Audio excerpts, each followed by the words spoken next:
How's They can't everybody see me on the doing this radio. morning? Acting a fool over here on the radio, and they can't even see me. Why? What's going on, man? How was your weekend? Just full of work. Work. You do anything fun ever?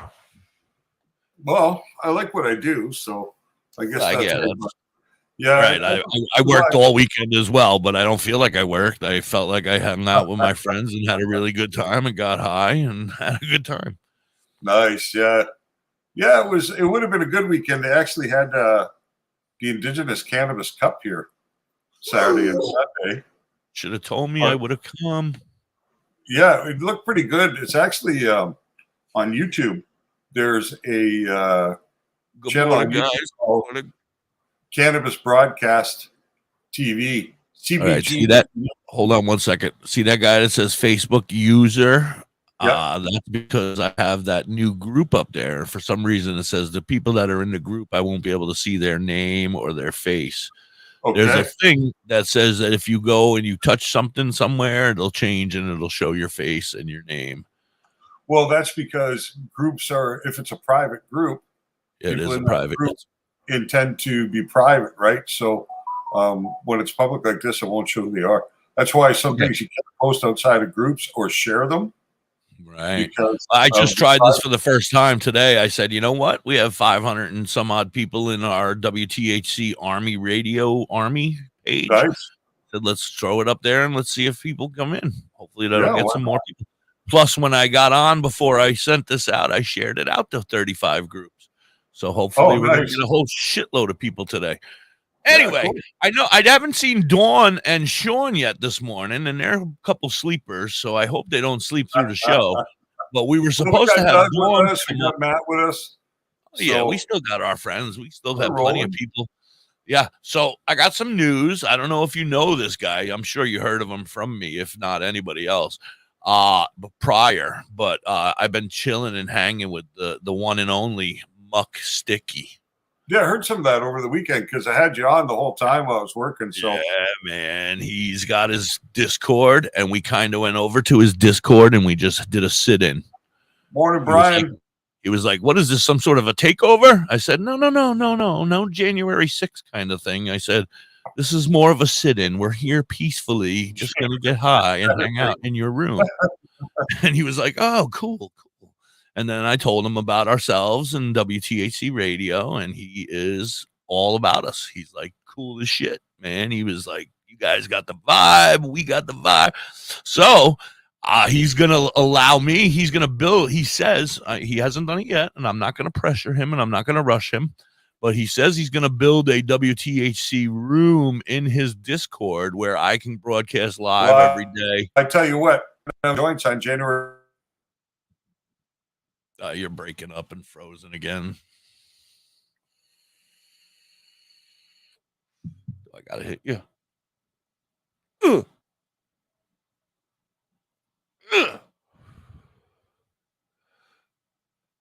Good morning, everybody. Welcome in. Thank you so much for being here. If you're a person from one of the groups and we don't know who you are, you can identify yourself. It says Facebook user. I apologize.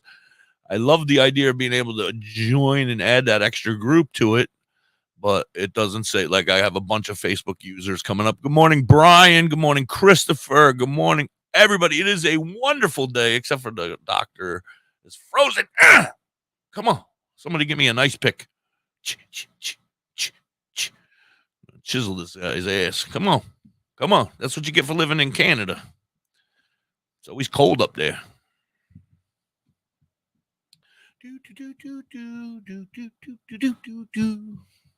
So I posted a thing about Fraggle Rock this morning on our page. I freaking love that movie. I mean, that show.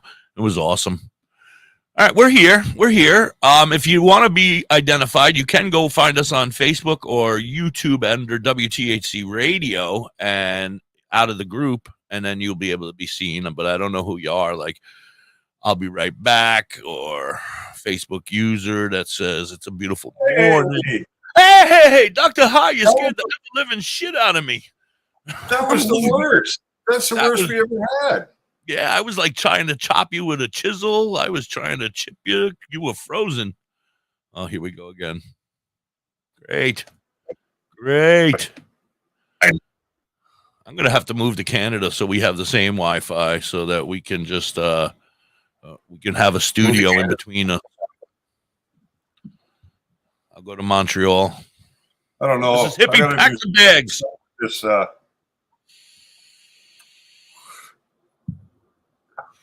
yeah, Montreal's going to be fun. Montreal. With my son this weekend. My kids are looking forward to us moving there, so that's pretty nice. That's exciting. Yes, he is literally stoned. He's solid stoned. All right, not as much as I'd like to be this morning. Me either, Dr. High. I am out. I'm like ready to chisel my ball of resin. So you managed to get the distillate into the carts all right then. Yeah, and it did a great job. I don't know. Should I be doing this forever? I mean, is that the way to go? Well, I mean, it's worth the work because that was a good head high, man. Woof, woof, woof, woof. It's distillate. It's a little harsher on the lung for me. It makes my lung expand a little quicker than the other type of vaping beforehand. Well, you know what you can do, right? If you buy a brand new cart and it's not full all the way, because some people will get like a 0.5 tank and only put a 0.3 in, or a 1 gram tank and put in a 0.5. Oh, yeah. Sometimes I'm like, you fuckers, you rip me off. Or you can get your full spectrum oil and your distillate both in syringe form, live resins. Well, that was going to be my next question. Yeah, and combine them together into the cart, so you get the wet. I'll get a half a gram of one and a half a gram of the other. Put them together. Combine them together, and that way you remove some of the poor flavor element. The flavor wasn't horrible. I mean, I don't know what the live resin one's going to taste like, but I mean, the distillate one wasn't horrible. It's worse. The first, remember I said I took the half of the half a gram one first, and I squirted it into the bottom of my little tray there to dab. Yeah. That woohoo, baby. That is some rough shit, man. First and the nectar collector it is, because oh my God. First off, it's very clear, so you can barely see it. It's like all over the bottom of the cup. It's spread out. Once it got a little warm, it melted everywhere. And so then so now I just put the little nectar collector thing in there, and I can't even take a hit. It's like blowing up my lung. Boo! That's because your nectar collector tip is high. I've been trying really hard to be better at that, Dr. High. That's the difference. Look at how depressed he is in me. Oh, yeah, frozen. I'm sorry, but I've been trying really hard. I've been working on letting it cool. I'm depressed. you were frozen, and you had this look of despair on your face. And I was like, "Oh, he's so mad at me." The look of despair is to do with the damn internet. Oh, it drives me crazy. You don't imagine the people trying to watch this stuff. I know, but you know what? It comes out okay on the other end, so I don't understand it. Like, we just freeze here, but when it goes onto the air and stuff, it looks and seems to be fine. I don't know. These guys might be able to tell us better. But Mrs. Hippie just put another 3 or 4 of them up on Spotify this morning, so there's more. If you haven't listened to us on Spotify, you can go catch all the old shows, WTHC Radio, on Spotify, all just Dr. Hippie and Dr. Hippie. Da.Hippie and the Dr. High. I got to get used to that. The doctor. The doctor. That's fun. So you were saying we were talking about Muck Sticky. So he has a concert, my friend. Oh, you can't come to fucking America, you dumbass. What'd you do that for? He has a concert in Ohio in September. His first time back going live since before COVID. And he's headlining 2 nights, a camp out, and I'm going. And Calligraphy is playing there as well. That's one of the band. That's kind of cool. Huh? Yeah, coincidence? I think not. I think it's all meant to be. It's all coming together because it's supposed to. And now we're gonna. And Muck was like, "Hey, buddy, you get there and get in. You're VIP with me the whole time in the tent." And I'm like, "Sweet." Yeah, so it's a pretty cool experience. Have you ever had that opportunity at a show? Mrs. Hippie's taking me, Curly Cow. Not that close of an opportunity, no. I mean, the closest I've ever been to, like, I've never been backstage to any concert or anything like that. I've never met I met celebrities, don't get me wrong, but, not like that. I met Minnie Kiss. I mean, they were cool as shit, except for they came up to my kneecap. I met, they were cute. They were little cuties. I liked them. My sister is a huge Kiss fan, and she's special needs. She loves Kiss. So we were going to get Kiss tickets. My wife and I, we were going to go sit in the lawn and hang out and watch Kiss. This is like 4 or 5, maybe 6 or 7 years ago. I don't know. It could have been a couple more than that. Anyway, so while they're selling their tickets for the show, they go on sale live. They have like this little performance stage outside by the gate where you go into the big concert part. And that's where they sell their tickets. It's at Montage Mountain. I don't know if you've ever been there. I don't think they take you guys when you're on leave to go over to Montage Mountain to see concerts while you were here in Pennsylvania. No. All right. Anyway, so Mini Kiss flash with the dress code. Yeah. Mini Kiss is playing on this tiny stage, not tiny yet, no offense, Mini Kiss, a smaller stage out in front of the concert venue. And then on the other side of the little walkway is where they sell the tickets for the shows coming up, So we're like, this is a perfect opportunity to bring my sister who loves Kiss. We don't know how she's going to react. So my wife calls the radio station and says, hey, we have a girl. She's a huge Kiss fan. Is there any chance that you can get us to, for her to meet Mini Kiss? And they were like, abso-fucking-lutely. They were wonderful. They're like, we will bring her backstage and she will be able to hang out with Mini Kiss and it's going to be the greatest time ever. Well, let me tell you something. First off, her vision is impaired. It's not the best. Right. At this time, it's even worse now. But at that time, it was impaired. She's standing right up against the stage, and there's nobody there. I mean, there's people online going up to see, to get their tickets for the real Kiss concert. But but nobody's really coming over to hang out with the little Dr. Pepper Kiss dudes, Right. So there's like 8 of us standing over there, and they're jamming out, and it's cute because they got to pick the little dude up and carry him up the stairs because he can't walk up the steps because his legs are too short. No. Oh my God, it was adorable. Adorable. I love it. Anyway, I got to see him twice. It's amazing. But anyway, let me tell you the story. So they perform, blah, blah, blah. We're hanging out. We got our tickets for the lawn. We're just going to go, when the show comes, hang out on the lawn. They come over to us and they say, all right, the show's over. Come on, we're going to bring you backstage. So they bring us backstage, which is a joke. It's just this like grass area behind the stage. Right. And my sister's standing here, and all of a sudden the 4 or 5 little dudes come walking up, and they're no bigger than my kneecap. When she's standing in front of the stage, they're up there, so she doesn't recognize that they're tiny, I think. She's just looking up and listening to the music and hanging out, and she's special. So, she's just having a grand old time, and then all of a sudden we bring her backstage. Well, here they come walking out. Are you frozen again? Yeah. That worked. They come walking out, and she throws herself on the ground and starts freaking out, takes her shoe off and throws it at one of them. It was quite embarrassing, but they were very, very cool about it. And, and then, she just knew that they weren't the real Kiss. Right. And she was pissed at us for a couple weeks, but we redid her room all kissed up and everything. We're good now. She likes me again. That's good. It was an experience. Yes, it was fun. Anyway,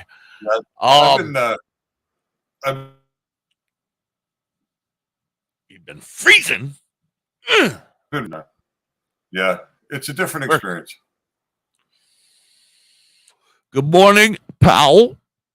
Powell. Good morning. Powell. As a matter of fact, What do you mean? What the F is We're going to have a this? conversation today. Are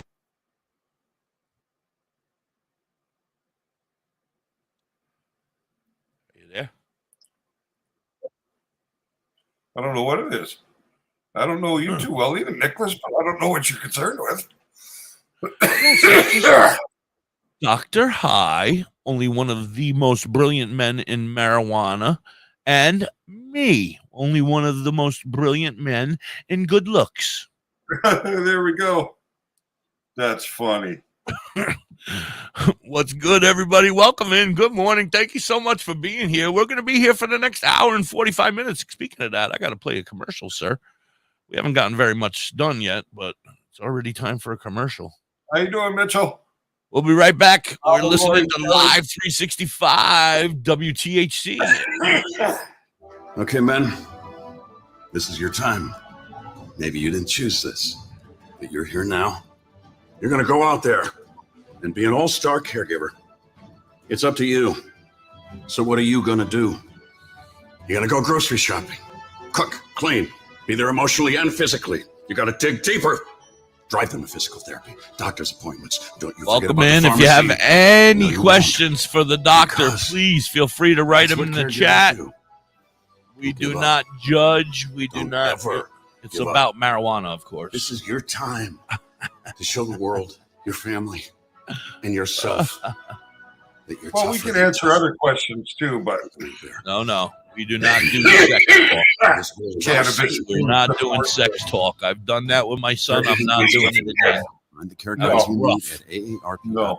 Trying to explain that shit to my son. Public service announcement. I've only done it a couple times. I really couldn't give advice. Hi, I'm Danica Right. Patrick, I am no good. Watching my nieces So- grow, play, and learn is amazing, but not every child gets Well, I to had be to get carefree. married. 1 in 6 kids in the U.S. Me are too. hungry. 1 in 6. Because I didn't That know little if it girl was going to sitting happen alone at the again. Playground, she That's can't right. play like the I other was kids. like, I got to lock She this doesn't one have in. energy because she's hungry. Hashtag crooked Lunch will be her minds. only meal today. It breaks my heart that this is the reality in our Oh, is country, Crystal out but there it's today? something that Feeding America We could is bring working Crystal to up if she change. I was haven't out seen there today. Each year, I the haven't Feeding seen her American either. network of food banks I remembered today. pounds of good She's food here that would early, have gone to remember. waste. This food is then provided to families And she posted a children thing in about need. Being a kid should be about a Jimmy using your Jimmy imagination, Buffett learning, quote, and having fun. and I was like, oh These shit, that's children fucked shouldn't up. have to miss out on I got that exact kids quote written because right they're here on my hungry. arm. To find Isn't out that how funny? you can help Yeah, end it's fucked childhood up. hunger in your Breathe in, community, breathe visit out, move on. feedingamerica.org. Brought Oh, to it's your you by music Feeding label. America and Nice, the Mitchell. I'm a music guy. Well, I'm a pot smoker. You know, Call me Mervis Thrifty, come and get high with me. Here, kitty, kitty. Happy 420 to everybody over there in the Netherlands. Sorry, Dr. High. no problem. Kiss me on the pecker, twist a hootie mac. You can borrow my lighter, but bring it right back. This party Uh-oh, is jumping. why can't you hear? Call me chum. Do we need a sign language person? I can pull somebody up. Anybody know sign language out there? And maybe then you and me, we can get So high. I can help. pot smoking. We're gonna get so high. Because we're pot smoking. We're gonna get so high. Because we're pot smoking. I said we're gonna get high. Because we're pot smoking. How's that? Is that helping? Said we're pot smoking. Oh hell, you some bitches want to smell some really good shit? Here you go. Look at this. I love smoking marijuana. It makes me feel fantastic, so I do it when I wanna. Y'all ain't gonna convince me weed is a bad thing, especially since you're so mad, man. And I'm cool, calm, collected, well respected, motivated, driven, wide awake and living, making my living with my God-given talent. Sally Fork, tally ho, onward we go. If you roll with sticky, you're gonna get so high because we're pot smoking. I said we're getting high because we're pot smoking. I'm doing sign language, Dr. High. Because we're pot smoking. That's right, we're getting high because we're pot smoking. Hot smoking. Good morning. morning, sunshine. How you feeling? All right, me too. I'm glad to be here. Thankful for my time on this earth. My mom, my sis, and all the people I love. And my animal friends too. And my plant friends too. Let's get high. Wake and bake. Break it down and roll it up. On with my life mission. No slowing up, much sticky blowing up. It's the big time. If you like fun music, you'll dig mine. I came here to help the world feel good. Hit this here. It's some real good. Would you like to party with me and my friends? What you waiting on? Light it up then. Good morning, Tina. Up all the loose ends. Fire roll. Fuck yeah, right on, man. We're pot smoking. You know we're pot smoking. We're gonna get so high because we're pot smoking. You know we're getting high. I said we're pot smoking. The greatest rapper, not the greatest singer. I'm not the greatest rapper. I'm not the greatest singer, but by golly, I'm a real humdinger. Said I'm not the greatest rapper. I'm not the greatest singer, but by golly, I'm a real humdinger. Pot smoking. WTHC, we're back. You can find us on Live 365 and tune in. We're there every day, 8 a.m. till 4:30 p.m. on the East Coast. And at 10 o'clock every morning, Dr.High joins me. Hi, Dr. High. We jump into some work here because before we freeze again, for crying out loud. Go. Your turn. No. What's that?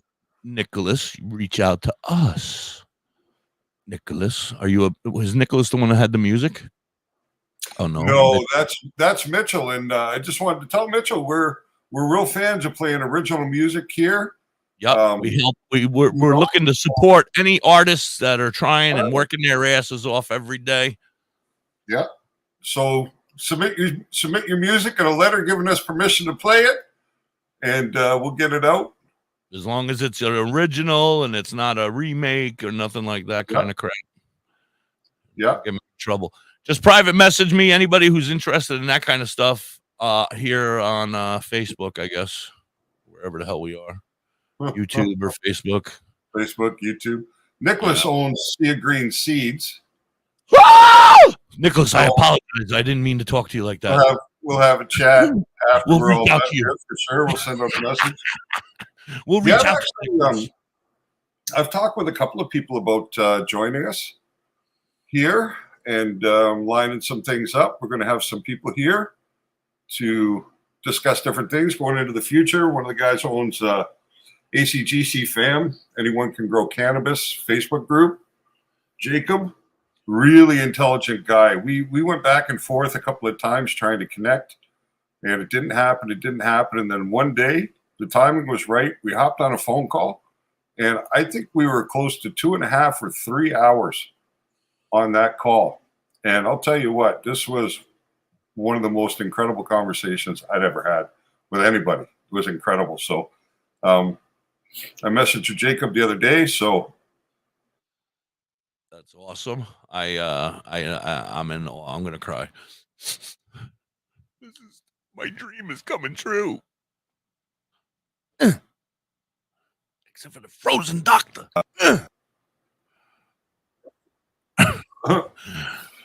Yeah, too much of that today. Eh? I gotta defrost your ass, man.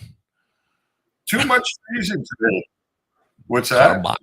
I said I got a defroster, decarboxylize your ass to get you going over here. Good morning, everybody. Welcome in. It is so nice to see so many people here hanging out. I'm Da.Hippie, and that's DoktorHigh, and we are WTHC Radio. We're gonna build this shit to the world, blowing it up. Anyway, go ahead. Here to educate and entertain. That's all. Yes, that's what it is. It's weed. We entertain, educate daily. Yeah. That's it. That was when we were weed, but then somebody stole that, but they're in trouble. That's another story. Yeah, you can't you just got to worry about your own path sometimes. I know that's part of your path, but for the moment, I ain't even worried about that right now. That could sit on the back burner. That's it. It's all documented right there. So, morning, Tina. Good morning, everybody. If you guys have any questions, please feel free to ask. Dr. High, what do you want to talk about? Powell, who was with us a bit earlier, sent us a message. He's from Austria. We messaged back and forth a little bit. He works he works in the cannabis industry in Austria. Wow. So that's pretty interesting. That's freaking awesome. Yeah. Yeah. So that's nice. About Austria's cannabis industry here in the United States. I hope it's good there. Is it a profit? Is it a, are they approved? Are they legalized? Medical, I think.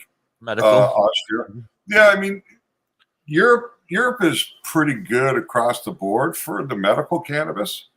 And you're starting to see the recreational pop up. And then some places, they haven't actually legislated anything, but they're pretty tolerant, like in Spain.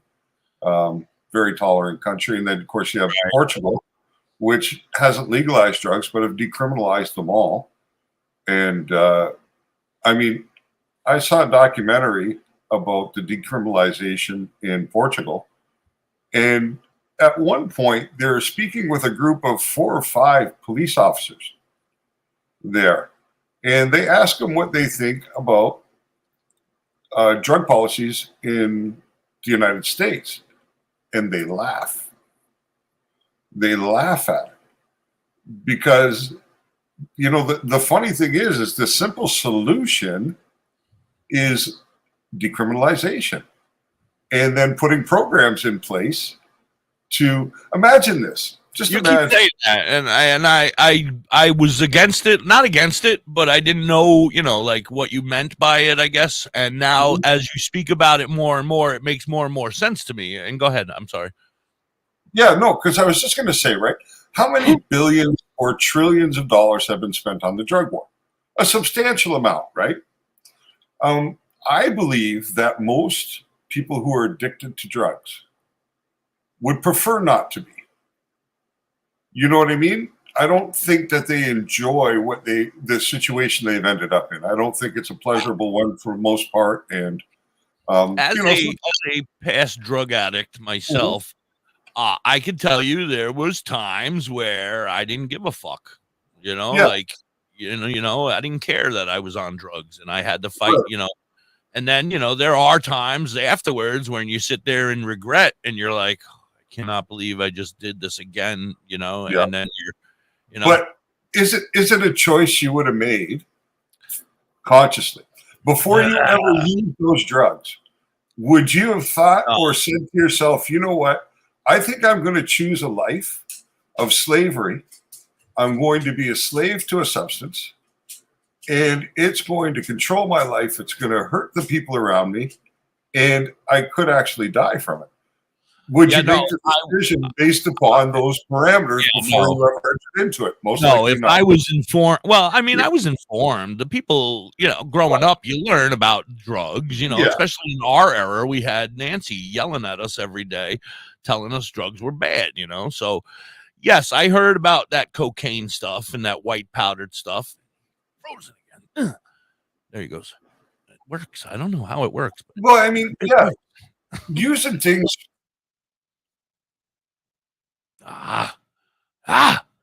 Anyway, so yeah, Nancy used to yell at us, and then probably not so hard. These drugs, you can't really use them now and again.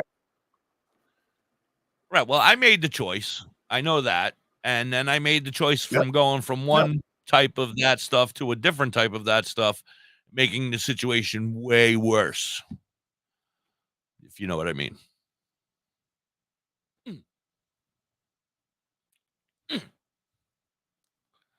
They're just going to watch us slapping you in the back of the head until you start talking. There you are. You're back. I reach over and I come over. I can't even scroll the comments. Well, I'll take care of the comments. They go for me. They're working for me.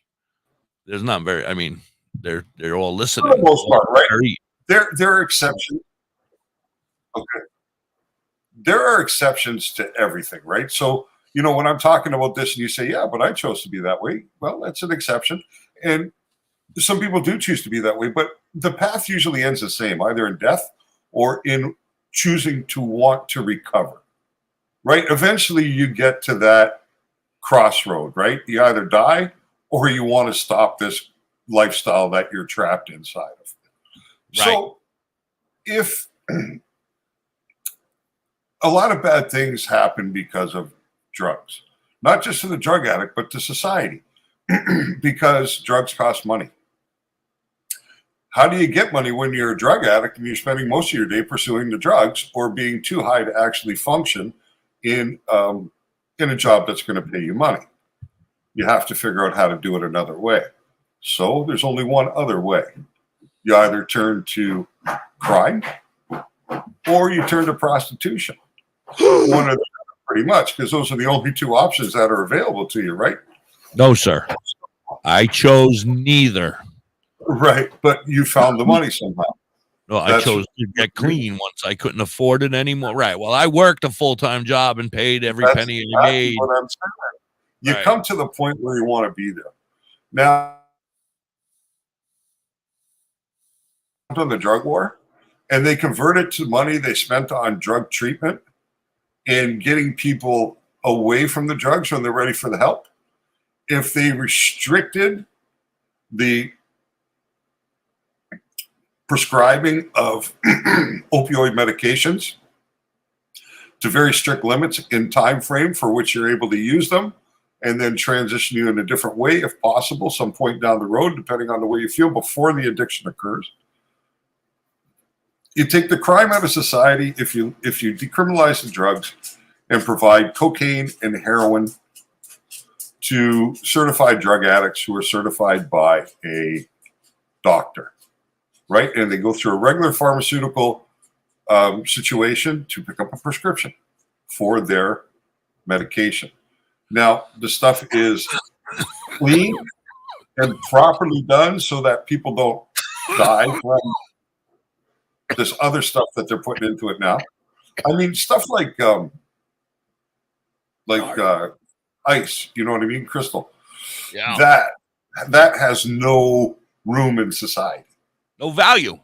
This has no value at all. But all right, go ahead. I'm just going to shut up. Into. And if they transitioned into just focusing on this and fentanyl, then fentanyl wouldn't be such a problem then. Because the people who are exposed to it are mostly the people who are doing those other two drugs.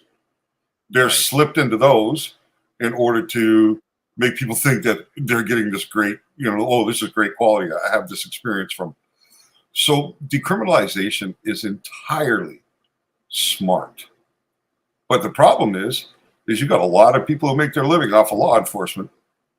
So if you cut back on what you're enforcing, then there's maybe jobs to be lost in that segment. Or law enforcement could focus on other things. On things that are really a higher priority. Yes, right, absolutely. Like murder and, that kind of stuff. Yeah, and pedophilia and all this kind of stuff. Yeah, right? All those pedos out there. Maybe they should stop giving those guys 5 and 6 year sentences too.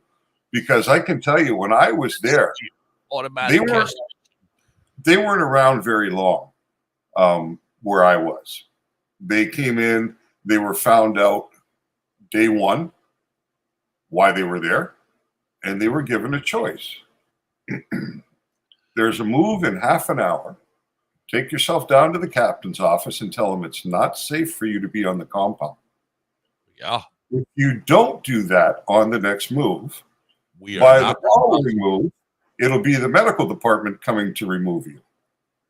Those are your options because we don't stand for this kind of individual. But the sick part is they got shorter sentences than somebody who got caught with 2 or 3 grams of crack. They got shorter sentences than most of the guys that I lived with for all those years. I don't know how I got in it. I was scrolling through YouTube one day and I got caught up in one of those catch videos where these guys are doing that Chris Hansen shit. And now I'm hooked. I watch it constantly, and it is sickening and disgusting how these guys are getting caught 2 and 3 and 4 fucking times, and they're out again, and they're back doing it again. This is not our topic, but good golly, Miss Molly, I want to freaking jump through the phone every time. Well, you know, and the thing is, when you commit an offense like that against a person, you've created somebody who's victimized for the rest of their lives.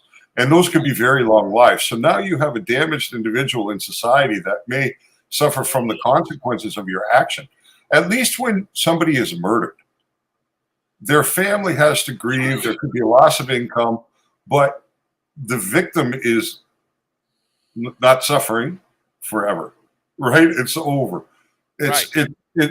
This what you do to people when you perpetrate this sort of act is lifelong damage. I have, if we would love to talk about this in another time, I follow a whole shitload of them, including one that lives right here in my town and catches the disgusting grossness that lives in this area alone, that would be happy to come on and hang out with us and discuss how fucking sick it is out there. No, anyway.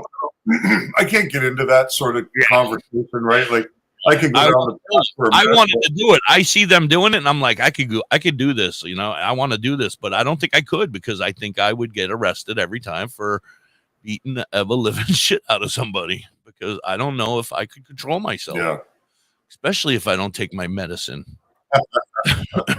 Anyway, let's get back on topic over here. So what we were talking about was giving these people that are sick with drug addiction, helping them with real drugs, keeping them clean drugs, making sure and weaning them off. They don't have to commit the crime. Yeah, they don't have to commit the crime to get what they need to function through the day. So that protects. But when are they a safe part of humanity when they're high? I believe that. I mean, am I going to go pay? I believe that you can with one, you could end up in a psychosis state where you could be of danger. With the other, you don't have the violence that comes out because of a need to get that money. To get that drug, right? Philippines. That's where the violence comes out. Oh, that's Kelly. That's my man Kelly. Kelly all the time. He's a big advocate for legalization in the Philippines. How are you today, my man? Much love. Much love. You. Yeah. So So I think that a lot of the negative consequence that results from these individuals in society is because they're doing what they have to do to get what they need, just to feel normal, to feel balanced, right? Because they're stuck in that cycle. So that's the first benefit there. If you put all that money into supplying this and putting in the treatment, you're going to create a better society. You're going to remove a lot of the issues. So, can I interrupt you for a second? Can you get that same feeling from marijuana? You know what I mean? I don't know. I feel it right now. No, I feel it. I feel like if I don't have my medicine, I am going to be sick. So I need to have my medicine. Like, I'm on the verge of out right now, and I am losing my mind. My back hurts already. My mind is not where it needs to be. It's getting, I'm taking little hits because I got to make it last until later or whenever I can get to the dispensary, because my card has now expired and I have to do all that shit over again. Fired. Go ahead. Well, let's start looking at different things over there than your path of acquisition. Yeah, I was thinking the same thing. I don't know. We got to talk. Anyway. Yeah, but it all starts in the head, right? Because the first thing now is you're starting to think about the fact that, I'm running low. When I do run low, this is going to happen and this is going to happen. So, you know what I mean? You're already mentally setting a framework for what's going to happen. Absolutely. Right.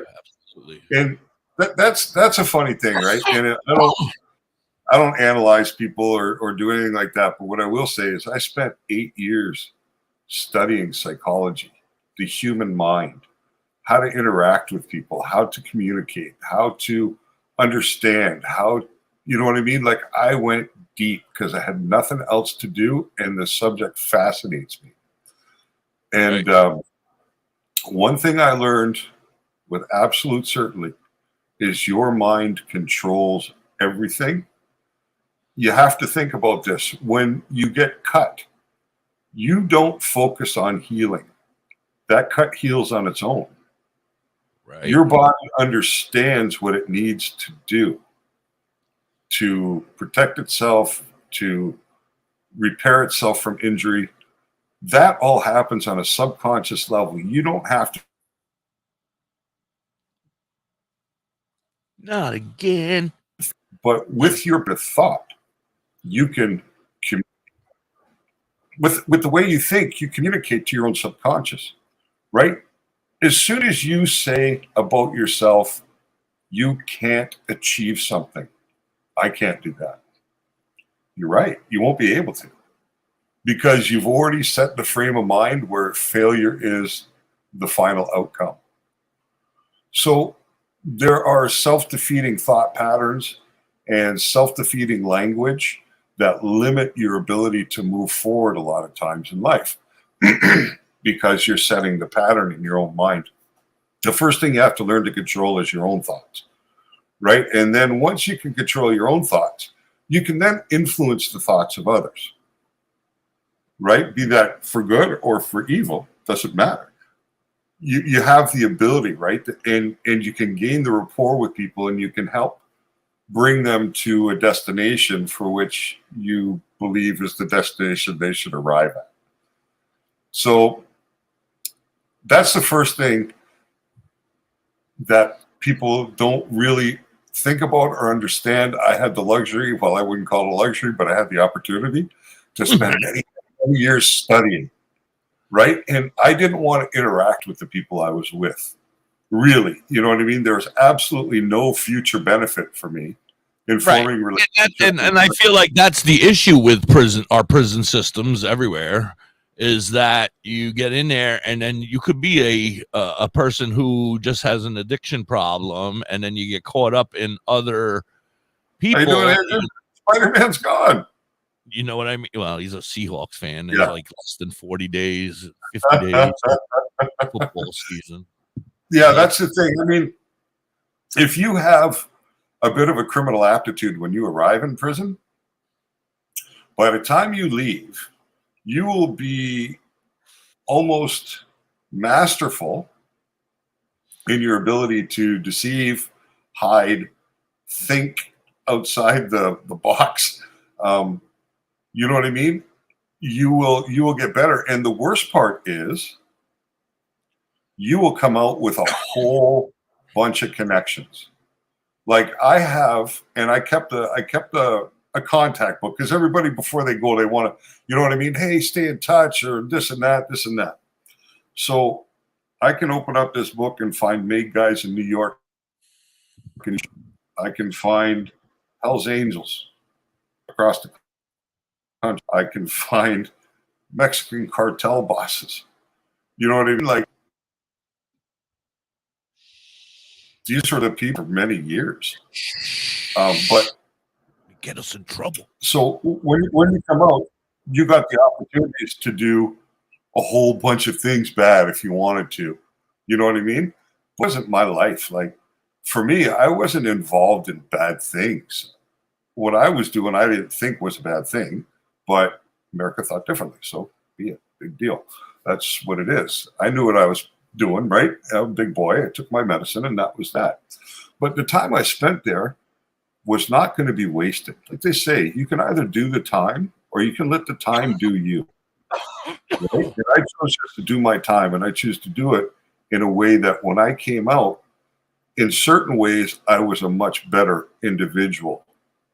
In other ways, I was damaged. You know what I mean? Isolation for that many years has an impact on your mind. You know, there are aspects to it. Institutionalization, that's a real thing, right? So I would never, ever, ever make it in prison. I don't, because I would have to talk. I'm a talker.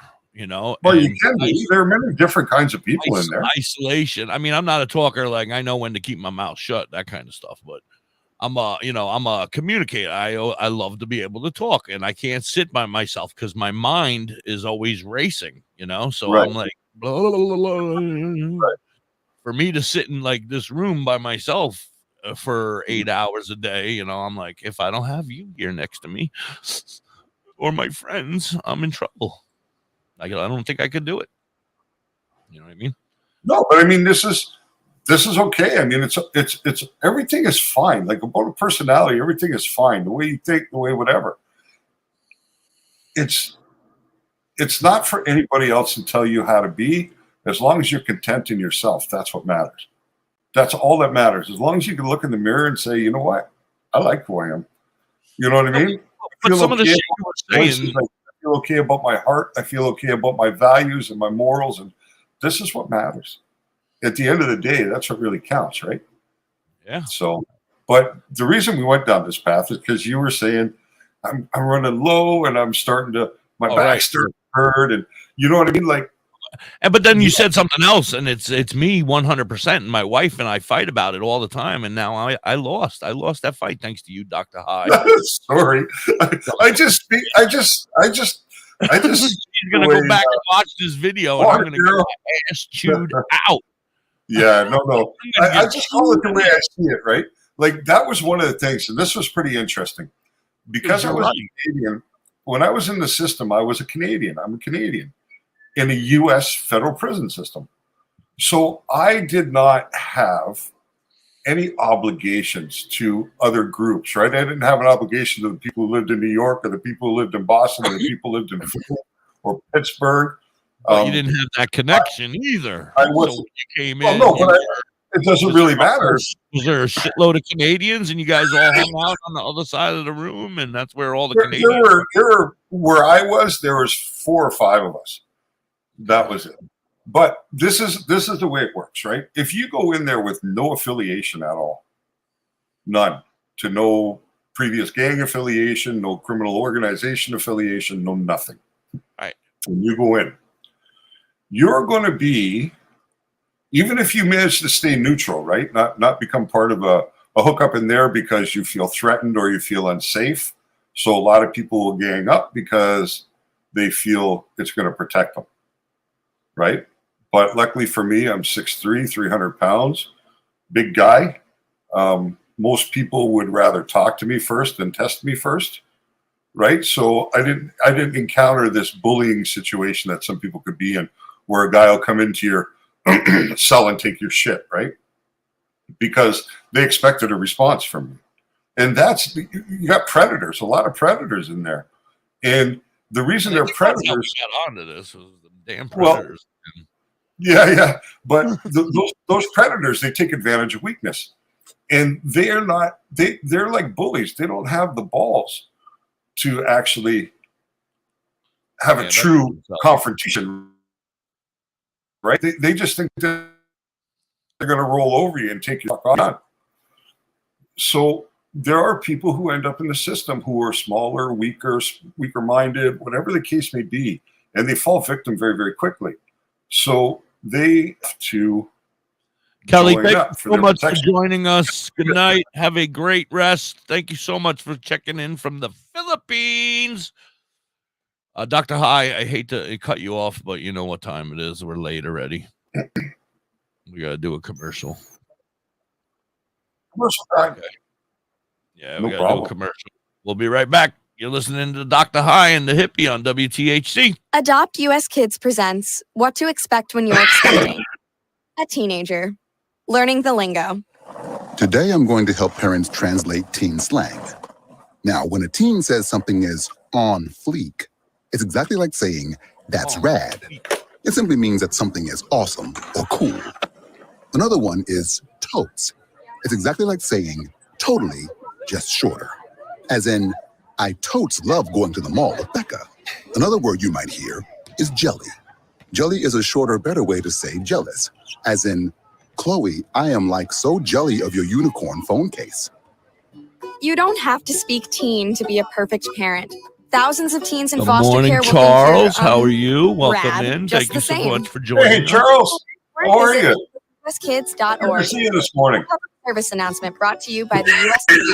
Human Services, Adopt U.S. Kids, and the Ad Council. This is the story of a very special woman. In a matter of seconds, she Time turned to wake and herself bake. into a great mathematician or an entrepreneur. Her knowledge was limitless and still is. She could also make monsters disappear, especially those that lurked in the shadows Dee Dee under the bed. Dabs. Good morning. Once, this woman put back Morning, Dee Dee. together a teenage girl's Thank broken you, heart, Matthew, which for had been sharing it. shattered in 1,000 pieces, just by giving her a bear hug. She Dee Dee, I masqueraded as a apologize if regular we person at work, overshare. We but don't as a need to. superhero at home. Everyone knows her as Gabriella. I still call her Mom. Your hero needs you now, and AARP is here to help. Find the care guides you need to help, Very complete cool, with Lori. tips and resources at aarp.org/caregiving. A public service announcement brought to you by AARP and the Ad Council. WTHC, we're back, and it's the hippie hanging out with Dr.High, the man, the myth, the legend himself. Dr.High, sorry, I don't want to change the subject. Well, I kind of do, because this has been said. No, whatever you want to do. I don't care. I got great news. Great news. My little friend has popped out and has made his appearance and Nice. is now in the dirt and ready to go, hopefully. Now I was concerned Nice. because now, if I don't find something that I can mate this with, I'm in trouble, no? Because I'm not going to get many more seeds, right? So is this a one-time only? Yeah. That's not good. I don't want this to be a one-time only. It's very easy to find seeds. No, I clean the house all the time. There's never any seeds. No, but you just buy them. You just get them. We'll find you some seeds, and then you won't have to worry about it. Well, that's the ultimate goal. We can get up to breeder status in a couple of harvests.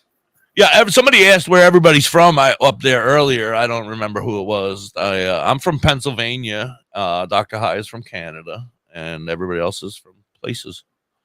Yeah, it's from different places. That's it. So Crazy Lori asked me. She says, "Did you get my pics?" And I did. Oh, and I'm actually looking at them right now. How sad, huh? This plant has stretched quite a bit. That's what I said. Like very tall for its age. It's in the early growth, right? So it stretches to find the sun. I assume that this is growing outdoors, Lori. It's not indoor under lights. If it's indoor under lights, you need to bring the light closer to the top of the plant. If it's outdoors, don't worry about it because I'm starting to see your secondary branching come out now. Yeah, so, she showed me a little bud thingy coming up there out yesterday too. Yeah, so I was like, oh. Yeah, cute. So I wouldn't worry about it at all unless it's indoors. And if you're indoor under your own light, then you need to adjust the height of the light or the plant to prevent the stretch the same way. Dee Dee, our friend, the fungi, our radio host at nighttime, he's from the Chicago.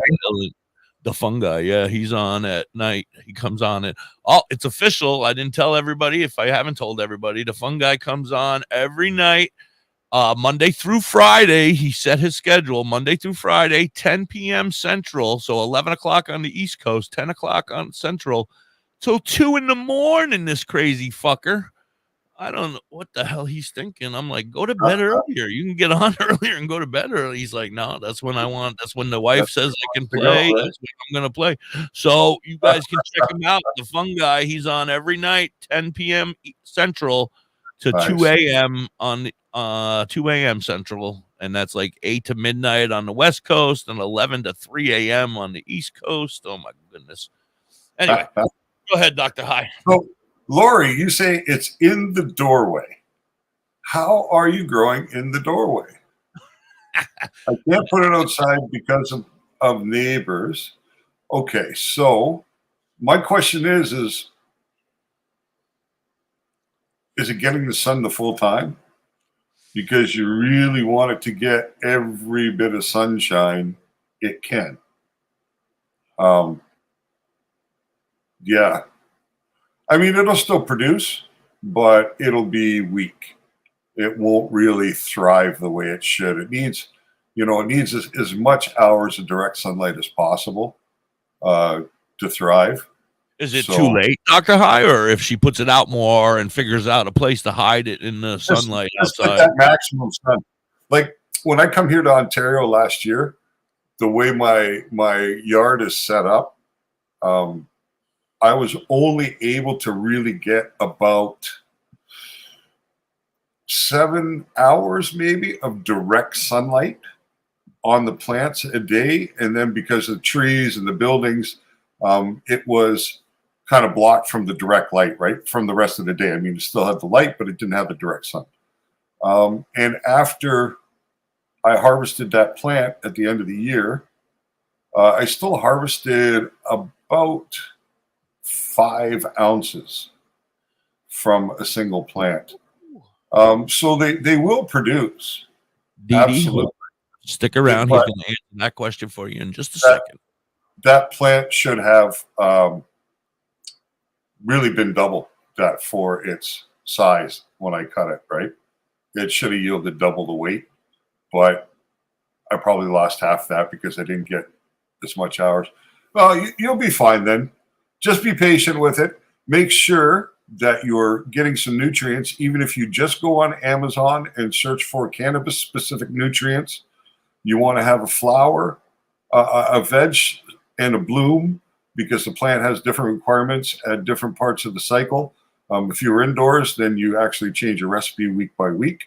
But outdoors, you'll simply feed it a veg cycle until you notice the first sign of the sex showing, and then you'd switch over to your bloom. So 9 hours will be fine. You can use Miracle Grow, but it's not ideal. It's not ideal for the plant cycle. It doesn't target it specifically enough. So while you can use it, it's not going to be the preferred way. Yeah, I mean, it'll still help, right? It'll be better than nothing.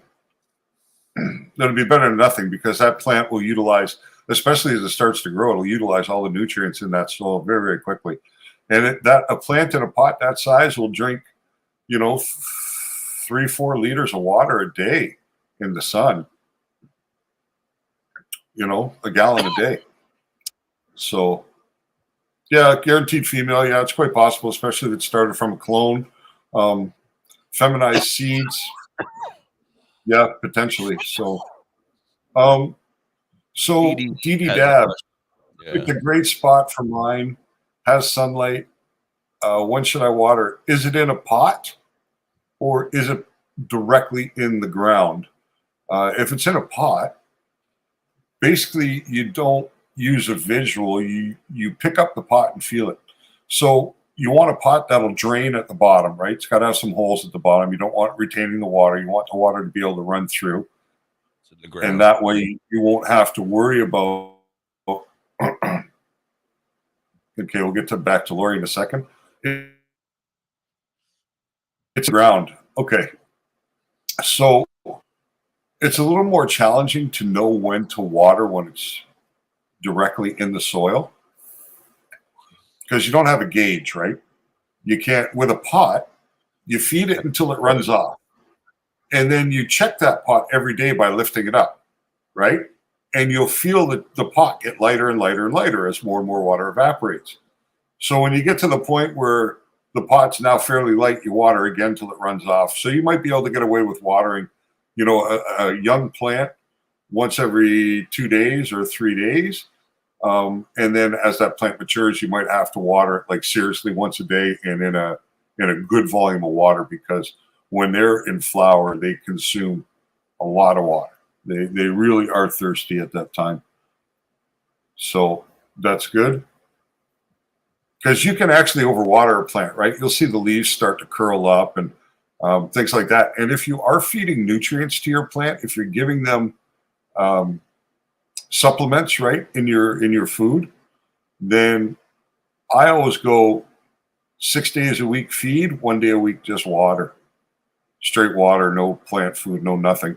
because there are salts and stuff like that inside the minerals inside the plant, and they attach to the roots. They can attach to the roots, and they can actually block them from uptaking the nutrients properly.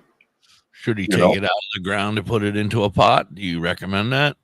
It depends on how big it is. Too much shock. Yeah, this can start to, too much shock for one, and potentially cutting roots as you get around. You know what I mean, or breaking the roots. If he just put it in the ground yesterday, then maybe it might. I would leave it, and I would just look at your weather conditions, right? If it's really hot and sunny, then make sure that the ground's not really dry. Give it a little drink of water. You can give it a little drink every day, right? Because you don't have to worry the same way as you do with a pot. Because, excuse me, especially when it's a pot that doesn't drain, which some people use, believe it or not, then your roots can kind of drown, right? They get starved for oxygen. And once you start killing roots, what you kill underground kills above ground too. You know what I mean? Because the roots are the lifeline of the plant. This is where all the feeding comes from. Like the leaves on a plant do one thing, and that's photosynthesis. So they take the sunlight and they turn it into energy for the plant. That's all they are. They're like solar panels. Right? So they're absorbing the sun's energy and they're transferring that inside the plant. When leaves become damaged or too big, they should be removed, because the plant, like us, will try to heal itself, will try to repair itself. And you don't want it wasting its energy on one leaf, right? So when a leaf starts to brown or yellow, remove that leaf. Plain and simple. Immediately, like I told you, Lori. Yeah, you can take it off right away. You don't have to wait, unless, you know what I mean? If you only had one leaf, and eventually as you get into the cycle and you get later and later, you actually want to thin your plants out quite a bit and remove a lot of leaves. All those leaves off, and right? Everything below. Yep. You want to take off all branches that are never going to get great sunlight, because it just wastes energy for the plant, right? You want to actually really groom those plants to put the energy like to the a barber, kind of like a barber. You kind of give it a hair every week. Yeah. Yeah. Idea. But transplant, who was talking about transplant? Was that Lori? Dad. Lori says she's got 4 holes in the bottom of her bucket. I think that's a little overboard. No, don't you think, DoktorHigh? No, that's fine. You just want people to run out. Really. I thought 1 would take care of it, because you want some moisture in there, and I feel like 4, you're just like but the going dirt, in and going right back out the bottom. See, that's what perlite's for. You know, when you look at the soil and it's got all those little white balls inside of there, they hold moisture. That's the whole reason they're there, right? So they actually hold the moisture and they release it more slowly, and they also create little pockets for oxygen, so that the leaves, or so that the roots are getting some oxygen also. So it's beneficial that way, right? To have that in there. Now, DoktorHigh, mine is just in the dirt right now. I stay on top of it. Transplanting is safe.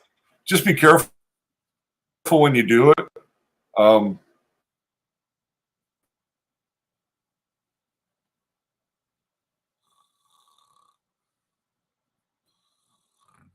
In the pot, you see, a plant as it grows will become root bound inside the pot.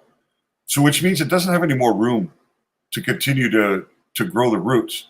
And you'll see it, because when you pop the pot off the plant, off the root ball at the bottom, they'll be all wrapped around the inside. It'll be all white, right? They'll be tightened up. A big ball of roots. That's why DD will be all right, because his is going to be able to grow in that ground there. Well, that's where you get monsters, right? That's where you get the monster plants. Right, that he's going to get that 9-foot tree.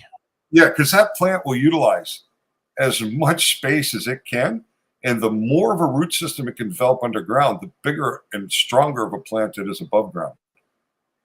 So if you want a 25-foot cannabis plant, plant it in the ground.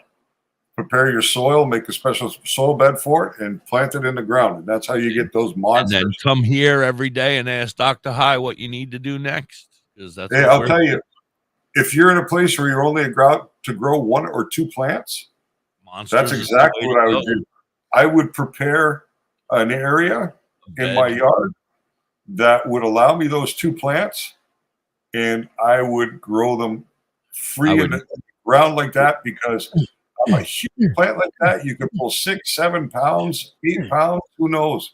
I would make love to that little area. I would make love to that area. That would be my little love spot. But you know what I mean? If it's based upon plant count, then you want the biggest plants you can get, and that's how you get them. Right. So in the ground is definitely not a bad thing, Dee. It's just a little more work, I think. Well, no, it's not necessarily more work. It's just you don't have the same factors to judge feeding schedule, right? Because you can't tell how heavy it is because the ground. You can't pick it up. That's the only difference. I was making love to that little spot where I'm going to plant my plants.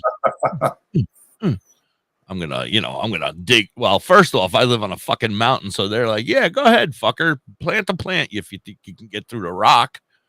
Because every time I try to bury a cat in the yard, it's chink, chink, chink. I hope the cat can be buried 1 inch into the ground because I can't get past the mountain. All right. Well, you know what you can do. That's a pretty successful thing. You can recycle old truck tires. Yeah, you were saying you that. Can take 2 or 3 old truck tires and stack them on top of each other, right on the ground level, nothing at the base, and then fill that with, perlite and. Great news! Lori's got a new mask. We don't have to see her face anymore. Yeah, you go buy a couple of bales of Pro Mix at the local garden center and fill that there, and. Like the really important things for the plant, especially pH. pH in your water is very important. You know what I mean? Because cannabis can only uptake nutrients in a certain range from about 6.5 to 5.5. Dr.High, I have a question. Can you hear me? Yeah. All right. So I have a question. My little friend, he popped out. I put him in a little paper cup right now. Where should he be? Outside in the sun right now, sitting there baking? No, because it doesn't have the root system to be able to protect it from the direct sunlight. All right. So a plant like that outdoors should be under like in a greenhouse.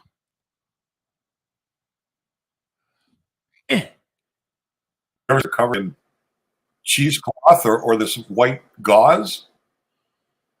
I missed half of it because you were frozen over there. What'd you say? Yeah, you ever driven by a farm and seen the field covered in this like white material or whatever? That's because the intense sunlight is too powerful on the little shoots that come out. So they need to be protected from that. I would keep it protected from absolute direct sunlight until it's 6 or 8 inches tall. Okay. So in the house under a light? Or if you have a light that's in the spectrum for growing, like one of those little I have one that comes used to grow on herbs. It has like 5 little arms and they grow out, and then they have like a little light on the end that's supposed to perfect for now. Perfect for now. Yeah, so I'm gonna put it right under one. How high should the light be from the top of the cup? It depends on how much heat is generated from the bulb itself. Very much. I'll check. So if it doesn't give a lot of heat, you can bring it down till it's 4 or 5 inches above the top of the plant. Okay. Right. That's good. Like that. Like when you're growing high pressure sodium or metal halide, I don't usually grow that stuff. No, but those are the type of lights that people use for a long time before LEDs. Oh, right. Okay. These are the grow lights. They give off a lot of heat. Right. So, those are the ones that used to get you busted when you had it growing in your attic and they would fly over with the heat sensors. If you had because in the middle of wintertime when everybody's roof's covered in snow and ice, yours is clean. Yours is clean, or yours has got heat waves coming off of it. Yeah, I've been in barns, indoor grows in the woods in Quebec, where the place is like an ice castle. All the walls and the sides and the corners are just encased in ice, and the roof is clean because the heat just melts everything off, right? And it freezes again as it goes down. So, Dee, how did it go? He just watered her. What's her name? What's your name? Did you name her? It's just one, Dee. Yeah, all right. Well, you're in Illinois. I can't see it being as hot as like them dudes down there in Texas or Louisiana or Arizona with the 185 degrees. Yeah, so normally when you're going indoors, you want to keep your lights 12 inches above if possible. But it's about heat, right? You want your roots, the actual roots of your plant, to sit like 68, 70 degrees to 75 degrees. So let's say 65 to 75, but better off like 70 to 75. So that's the temperature you kind of want your dirt and your root mass to be at. And then you don't want the top of your plant to exceed like 85 degrees. You know what I mean? That's kind of where you want it to max out throughout the range of the plant. So from root to the absolute top of the plant, you don't want a temperature variation more than about 15 degrees, and starting at 70 and topping at about 85. All right. So that's how you determine the height of your lights. Okay. I'm listening, and I love you, but I have you for the rest of my life, so I'm going to be able to talk to you in a couple days when I need more help.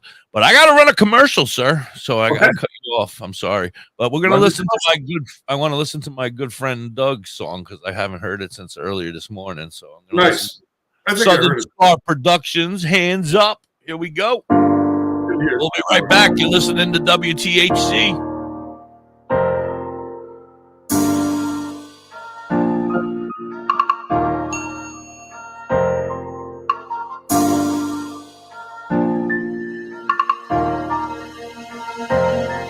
Hands up. Put your motherfucking hands up. The nurse is behind you. Put your motherfucking hands up. Yeah, I couldn't put up my background today. I don't know why. I was going to say, is that your background or is that a new background? No, that's your actual house? Yeah. That's why I saw the nurse so well. Yeah. Usually I only see parts of the nurse. Hands up, hands up, hands up. Yeah, we telling me you got to play that Badger Heart puppetry commercial more often. Sarah, Queen, Violet.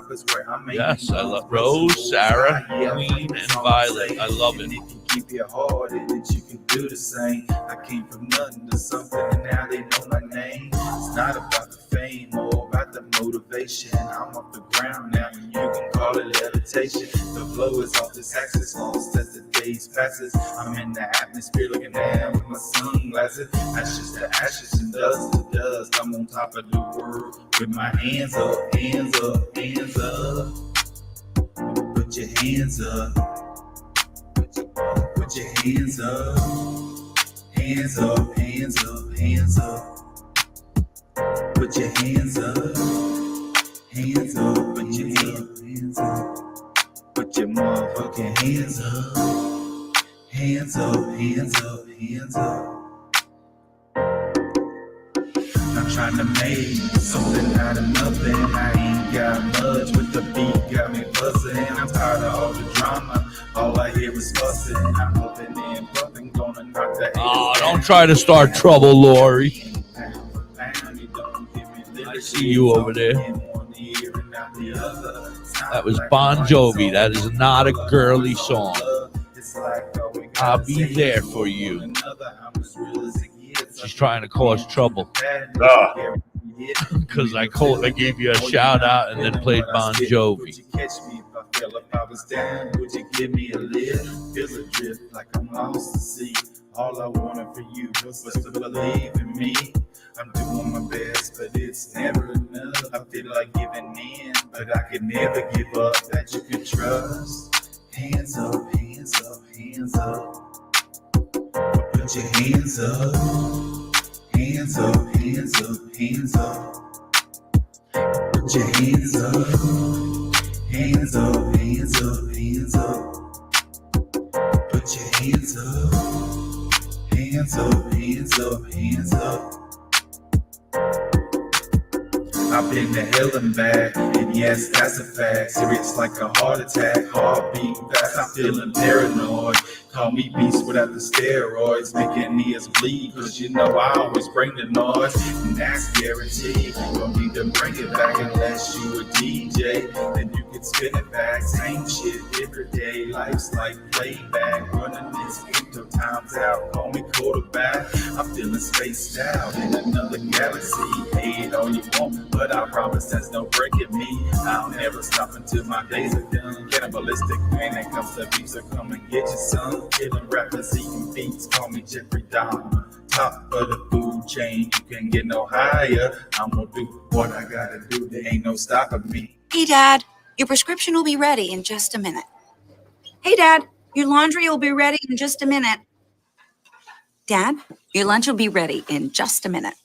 Hey, honey, why don't you take a minute?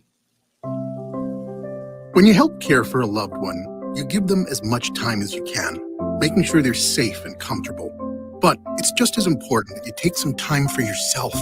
At AARP, we can help with information and useful tips on how you can maintain a healthy life balance, care for your own physical and mental well-being, and manage the challenges of caring for a loved one. Because the better care you take of yourself, the better care you can provide for your loved one. Thanks, Dad. Thank you. You're there for them. We're here for you. Find free care guides to support you and your loved one at aarp.org/caregiving. That's aarp.org/caregiving. A public service announcement brought to you by AARP and the Ad Council.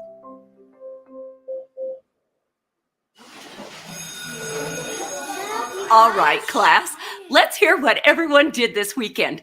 Jill? Well, I raised my older sister to a big oak tree. It was at least 100 years old. My mom said I must have set a record or something. And then we went down by a stream and pushed on this huge rock and saw all of these little minnows. I'm going to address that shortly. And I rescued my little brother from an evil slug king who was guarding him at the bush. I brought him back to our super twig fort for safety. No, I told her that you wrote to me. Oh, yeah? Yeah, I said, you just yelled at me for playing Bon Jovi. Where were you, Shout Jill? the guy out, and then he yells at you for playing Bon Jovi. Not that far away. And then I had to play Tea Party. I played Tea Party for you this morning. Did you hear it? You've been playing it quite a bit. Bring your friends to the forest. I like it. You're liking it. Fun, adventurous Yeah, you. it's actually very It's good. closer than you Are you think. the one that told me Check about out the Who, too? discovertheforest.org. Brought to you by the U.S. Forest Service The and HU. the Ad Council. Yeah, I heard Wolf told him yesterday. WTHC. Good after morning. Good morning, everybody. Happy 420 to my friend Robert out there in the UK, Raggy, Sky Daddy, all you dudes, John, all you friends over there in the UK. I love you guys. Thank you so much for tuning in every morning. We're gonna I can't play a 420 song because we just played a song. Anyway, what's up, Dr. High? My eye is Not a whole lot. My eye is burning for some reason. Where'd you go? My eye is burning. I don't know where I went. Oh, I was like, why is my eye burning?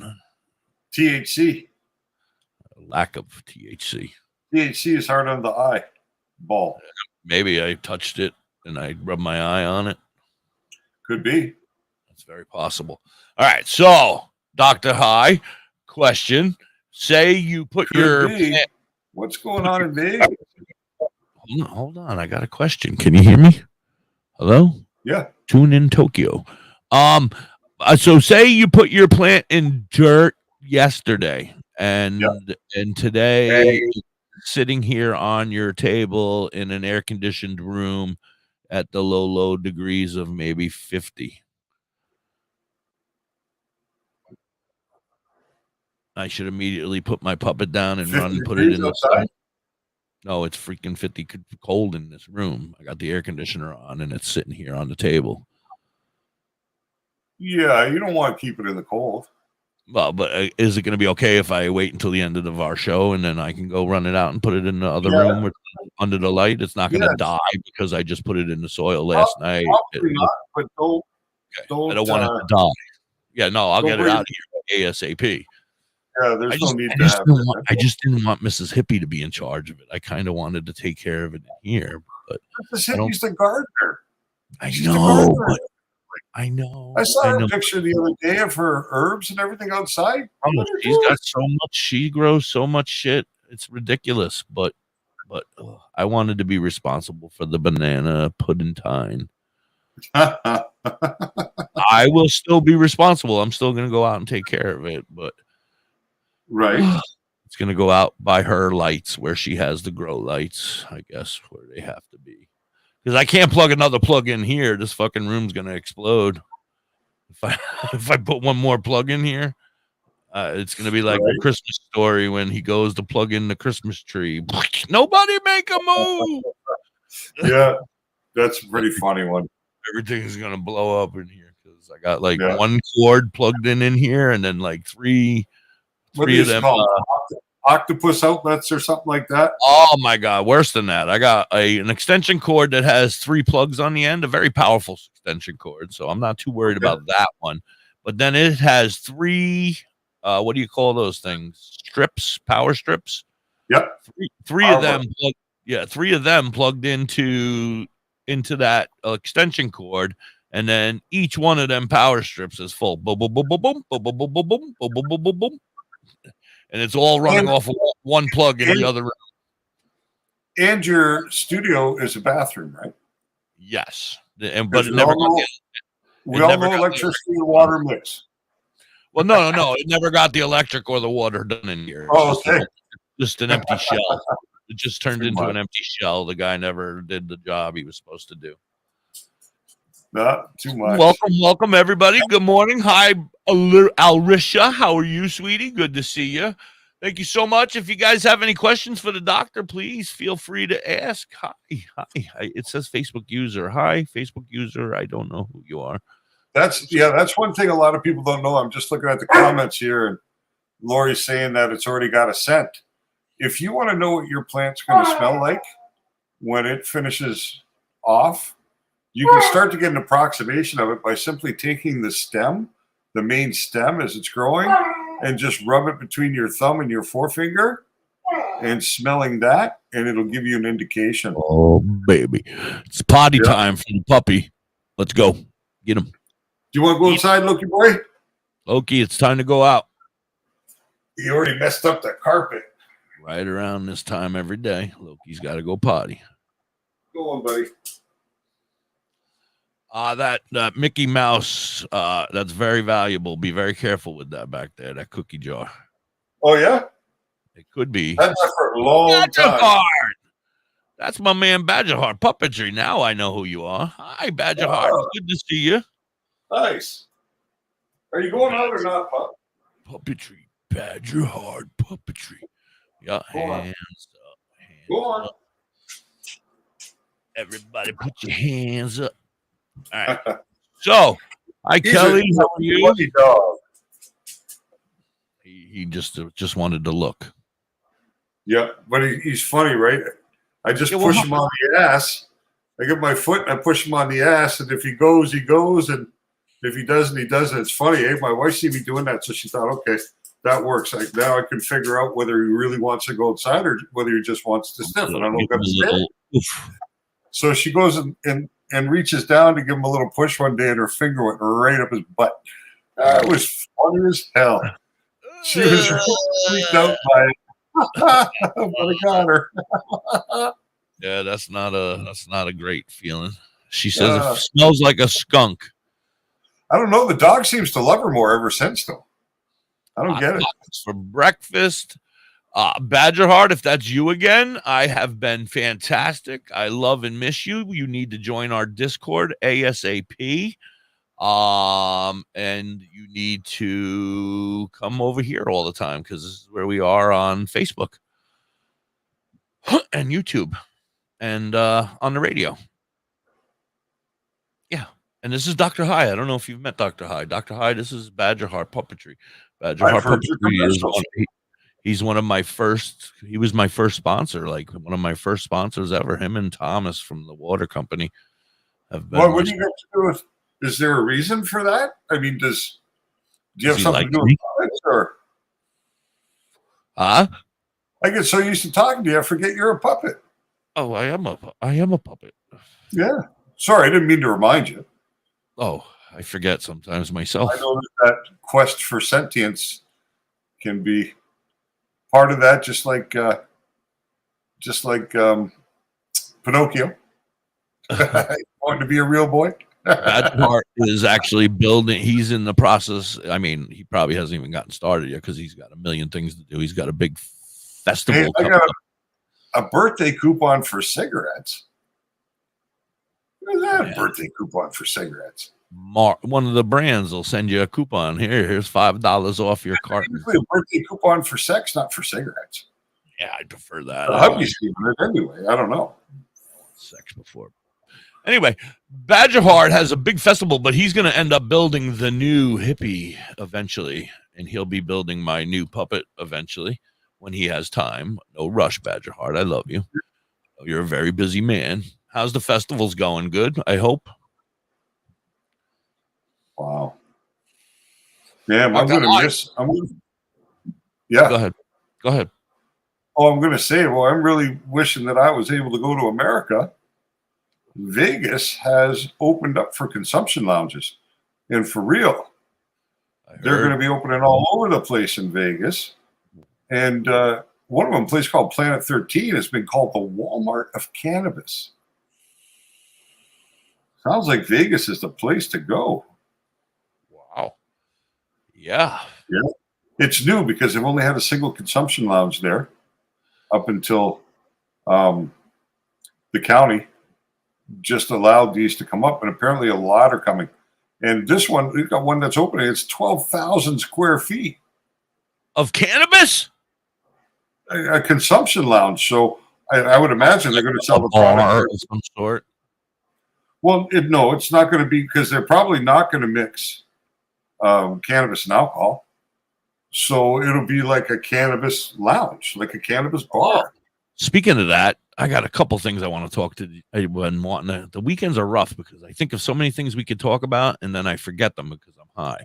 So you need to get a little voice memo. Not a notepad, because it's too hard. You just need to leave a voice memo on your phone. Yeah, I need to do something. I need to get a secretary. Anyway, hot little young secretary. 21 at least. That could get you in trouble. Anyway, couple things. More bad news about Delta 8, Delta 10, Delta 11. I heard a whole guy talking, some dude, I friend requested him on TikTok. He's a doctor of some sort, and he was talking all sorts of bad shit about them all. He said, don't do them. He said they're bad. Anyway, I don't know who. I can't really specify anything more than that, but I was hoping maybe you saw it as well. No.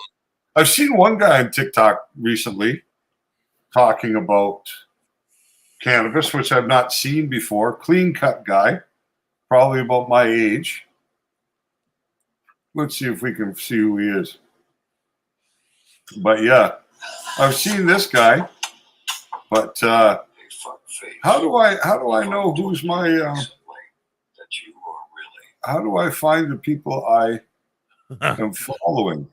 All right, enjoy getting back to puppets. I'm glad you saw us over here while you were pooping. Have a great day. Oh, that's nice. We love you, Badgerheart. That's Lori, nice. please send Badgerheart an invite to the Discord. Badgerheart, please download Discord. Damn it. I don't even know how to find the people I follow. That's how bad I am with this stuff. But yeah, I don't know if they're necessarily, because D8 is naturally occurring. It's just in a very, very small amount in cannabis. And it's the artificial enhancement that I'm concerned with. More so than anything. That's the thing that's my biggest concern is that if it's being manipulated, why does it need to be manipulated? If I can just grow it out in my yard, I don't need to manipulate it. Because of the laws. That's why. That's the only reason. If they fully federally legalized Delta 9 THC in the United States, you'll see Delta 8, Delta 10, THCO, HHC, they'll all disappear. They'll be gone. Oh yeah. Nobody will bother going through the process. The only reason they're doing it is because that fits within the legislation. So actually, the government is the one putting the people at risk in a weird way. Yeah, no, you're 100% right. It's them messing with everything so that people have to manipulate shit so that they can get away with what they need to get away with, so that they can make a living on something that should just people are going to find a way to get through it. Yeah. HHC is trash. I've never even heard of the HHC.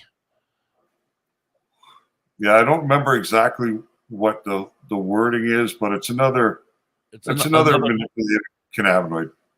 Another thing I wanted to ask you, Dr. High, is you got I don't know if you've noticed my Facebook page at all, but I get a lot of requests from people who are dealing medicine, we'll say. Okay. A lot of those medicines look like Monopoly guys on the front cover, or gummy worms that are all mashed up, but they say California on them, so they should be good, right? You only want to deal with somebody who's got distribution already through retail outlets. And I say this to you in a silly way because I want everybody to understand that those carts aren't good, man. Those carts aren't good. If you're getting it from that dude off the street, I just can't. I mean, I fear for your health. That's all. I fear for your health. You want to deal with a reputable dispensary, one that gets a lot of traffic, one that stands to lose if their reputation is damaged, and they will concern themselves with sourcing the best products that are available. You know what I mean? That's in an old live. Brandy's over there stoned out of her mind watching an old live thinking she's talking to us. No, Brandy, we're over here. That damn half a gummy bear got to you today, huh? Brandy's a half a gummy bear occasionally person. Lucky lady. Today is the day, huh? That's all right. Watching an old show. Well, I hope you liked it while you were over there. Yeah, hope it was a good one. It just scares me. Like these guys, they're like, oh, I can hit you up. I'll take care of you. And the same thing with these mushroom nut guys now that we've brought on the fungi. A lot more people are hitting me up about mushrooms. And I'm like, I don't know if I want to take a chance from any of these guys. Disregard the ones who are hitting you up and look for the ones that you want to hit up. Right. That's word of advice to everybody. But I would, like you were saying before, go to that dispensary before. Yeah. I mean, that's really the best. That's the best way to go, really. But I'm sure that you can find mail order stuff with people who already have distribution in some actual real retail outlets, which shows a level of professionalism, which, you know what I mean? You want to make sure that if you're doing something with somebody, especially if it's not face-to-face, that they have something to lose from you speaking out about what they've done. Right? You have to have somebody who's got some skin in the game, because then they care. It's like when before legalization in Canada, you could buy weed online. You could buy from online dispensaries that would ship it right to your house. And I really struggled with myself for a while before I tried it because I had a lot of concerns, right? And then somebody came in to the store I was working in and handed me a business card for a place and started to tell me that his brother owned it and started to talk to it a little bit and about it. And I was like, you know what? I'll give them a try. And I did. And I used them for 3 years, I think. And always bang on the money. Great stuff. After a few good experiences with them, I tried out 2 other places. And I held a rotation, right? Because I had certain products that I liked that all 3 carried, but not all 3 would have in stock necessarily at the same time.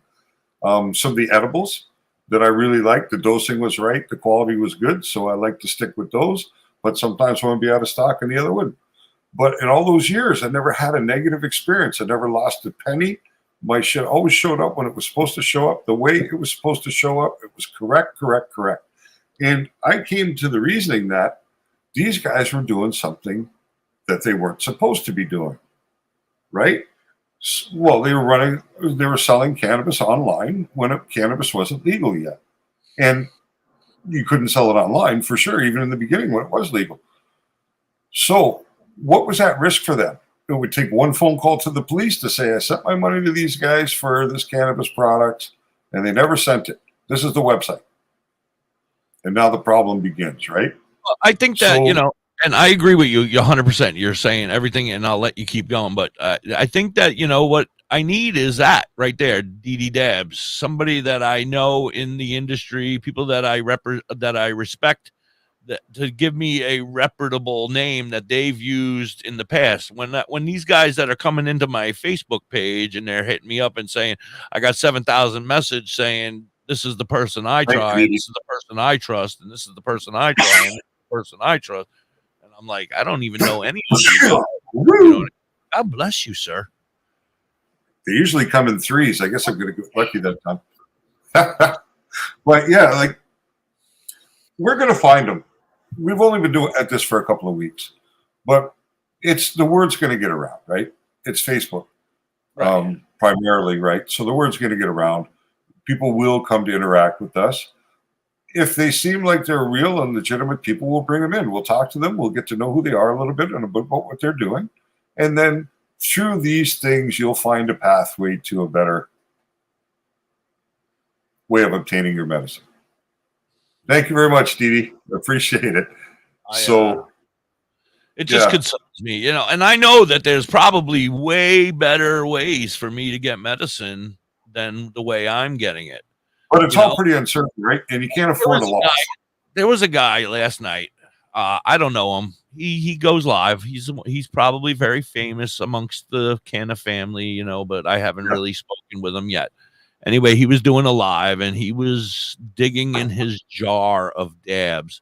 And when I say he was digging in a jar of dabs, it was, like, I don't know. It was like, 2 inches tall, round jar filled with dabs. Yeah, bigger than a baby food jar.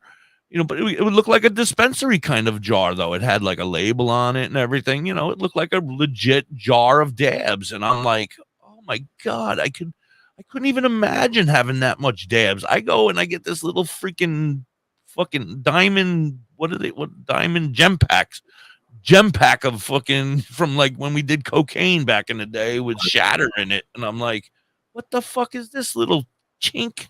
One little dab, chink, 2 dabs, and I'm already halfway done. That's because he's most likely a manufacturer and you're a retail customer.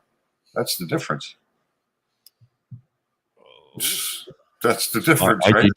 I need to become a manufacturer.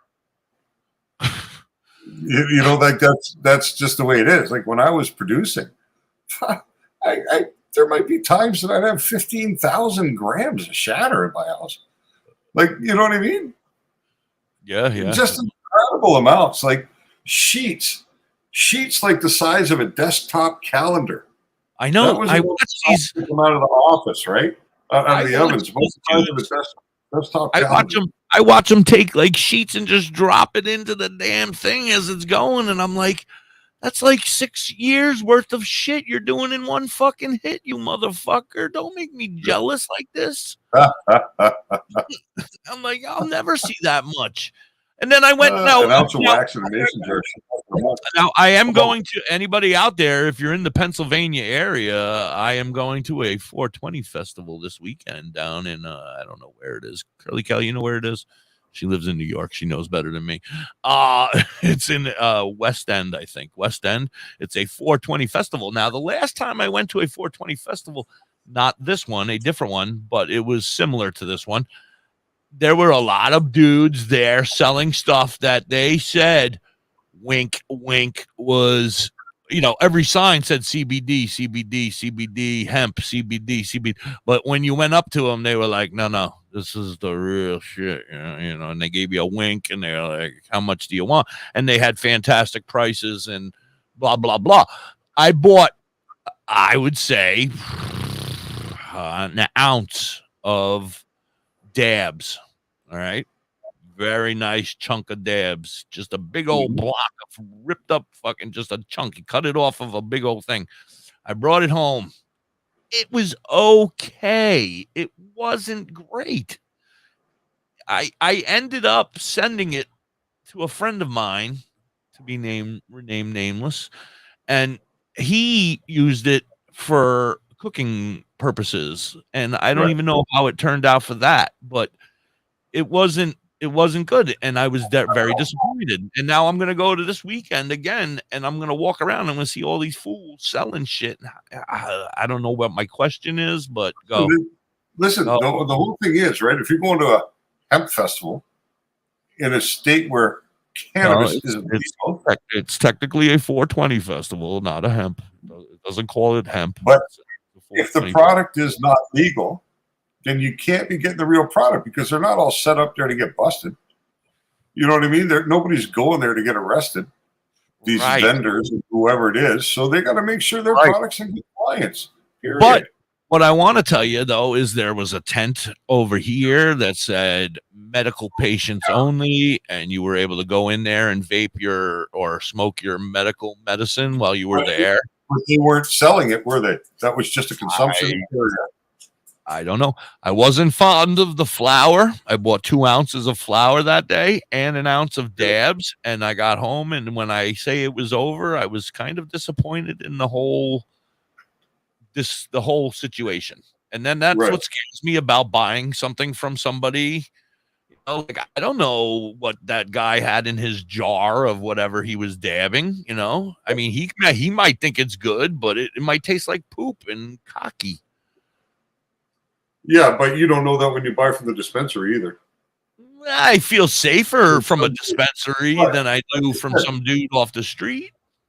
I mean, if it was a recommendation from you, if it was a recommendation from Master Rochi or from let's say Muck Sticky, you know, somebody in the field who says, yes, this is the dude you need to go to, this is the person, then I would feel safe. But if it's just, you know, and no offense to anybody that is doing their job and helping the community, and you know, I'm not picking on these people in any way. You know, I used to be that guy that bought from those people, you know, but now that I have the ability to buy from a dispensary, I guess, does that make sense? It scares me. And no, you said no, it doesn't make any sense. All right, I'm sorry. Well, no, it does make sense. And the thing is like, Facebook in some ways is a bit of a cesspool. Right. The whole internet is a cesspool. I mean, look at me. Look at me. But this is life. Yeah, but it's life, right? So if somebody reaches out to you, then most likely they need you more than you need them. He cut out again. Damn it. Every time he's got something important to say, he cuts out. Yeah. So you don't. I guess I'll take that part and pretend like I heard it. Do anything with people that you haven't initiated. You have to be a good consumer, right? We've talked about it before. You have to be an educated buyer. And if you reach out to them, that's a whole different situation, right? Look at the smart ass down there with her comments. Mrs. Hippie. Mind your own business. And this is exactly what Dee Dee Dab says. I bought some gold and stuff that looked incredible but tasted like shit. That's where I changed. I went from being a retail customer of dabs to a producer of my own dabs. That was my initial transition because I felt like somebody cheated me. And I was shown a product where I worked that was a cut for shatter. It was a sugar. It looked beautiful. You never would have been able to tell the difference, except when you put it in the nail, it started to splatter. Like baking soda. Yes. And then I noticed that the outside of my nail was sticky. So I licked my finger and I rubbed it on the nail and I touched it to the tip of my tongue and it was sugar. And I was like, That's that. So I went and bought myself a little $20 honeybee extractor, a can of butane, and I tried it. And I had a little silicone pad that I put in the frying pan on top of the stove, and I put the dabs that come out inside there, and I let it go nice and warm till the butane came off, and it was really easy to do. So I was like, wow. So I eventually got bigger tubes, and the biggest tube I ended up with was about 3 feet tall and could hold, I think, 7 And then I was doing such a great job and gaining reputation that my employer said, you know what? Here's this piece of equipment worth $25,000. Here's 3 ovens. That's another $15,000. Let's start seeing you do this for real. And that's how I got into the real serious manufacturing side of things. Which led to your extended stay in Pennsylvania. No, that was afterwards. That was after I came home. Before it was just simply flour. Prior to that, that's why I was in Pennsylvania, was because of the flour. And yeah, I got to run a commercial again. It's that damn time again. We'll be right back, everybody. You're listening to the Hippie and DoktorHigh. Hey, Dad, your prescription will be ready in just a minute. Hey, Dad, your laundry will be ready in just a minute. Dad, your lunch will be ready in just a minute. Hey, honey, why don't you take a minute? When you help care for a loved one, you give them as much time as you can, making sure they're safe and comfortable. But it's just as important that you take some time for yourself. At AARP, we can help with information and useful tips on how you can maintain a healthy life balance, care for your own physical and mental well-being, and manage the challenges of caring for a loved one. Because the better care you take of yourself, the better care you can provide for your loved one. Thanks, Dad. Thank you. You're there for them. We're here for you. Find free care guides to support you and your loved one at aarp.org/caregiving. That's aarp.org/caregiving. A public service announcement brought to you by AARP and the Ad Council.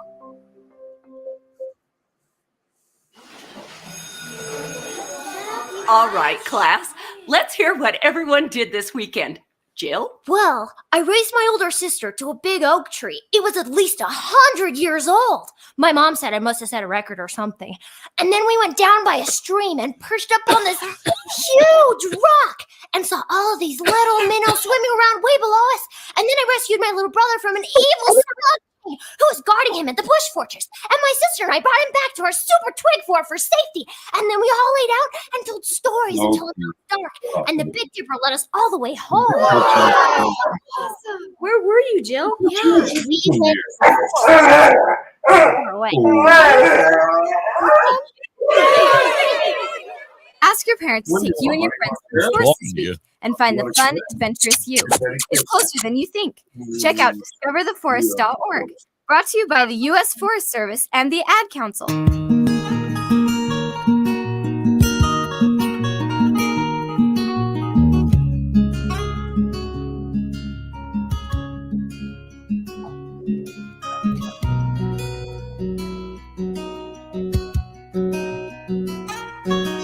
Nice.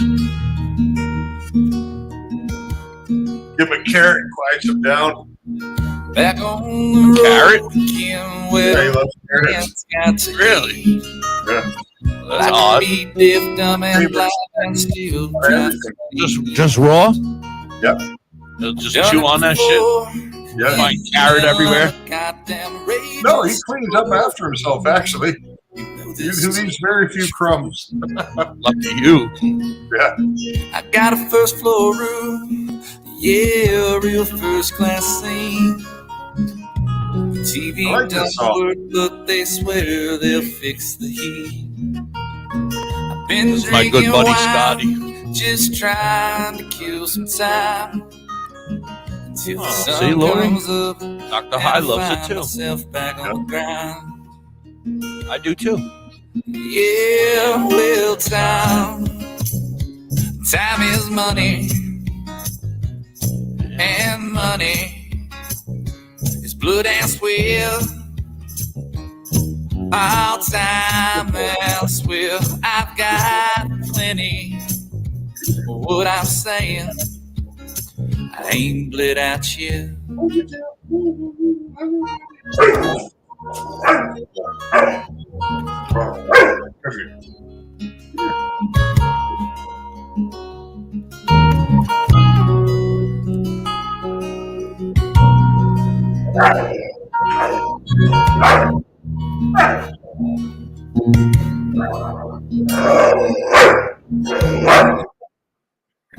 Got to live my life this way.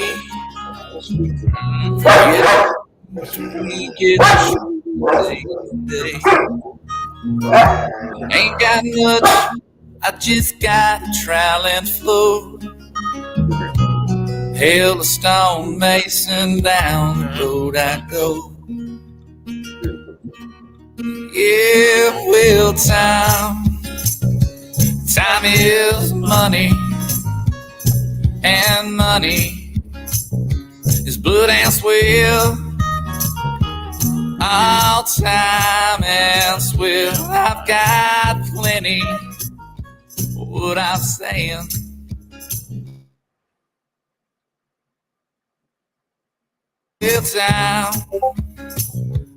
Time is money, and money is blood and sweat. Oh, well, time and sweat. I've got plenty of what I'm saying. I ain't bled out yet.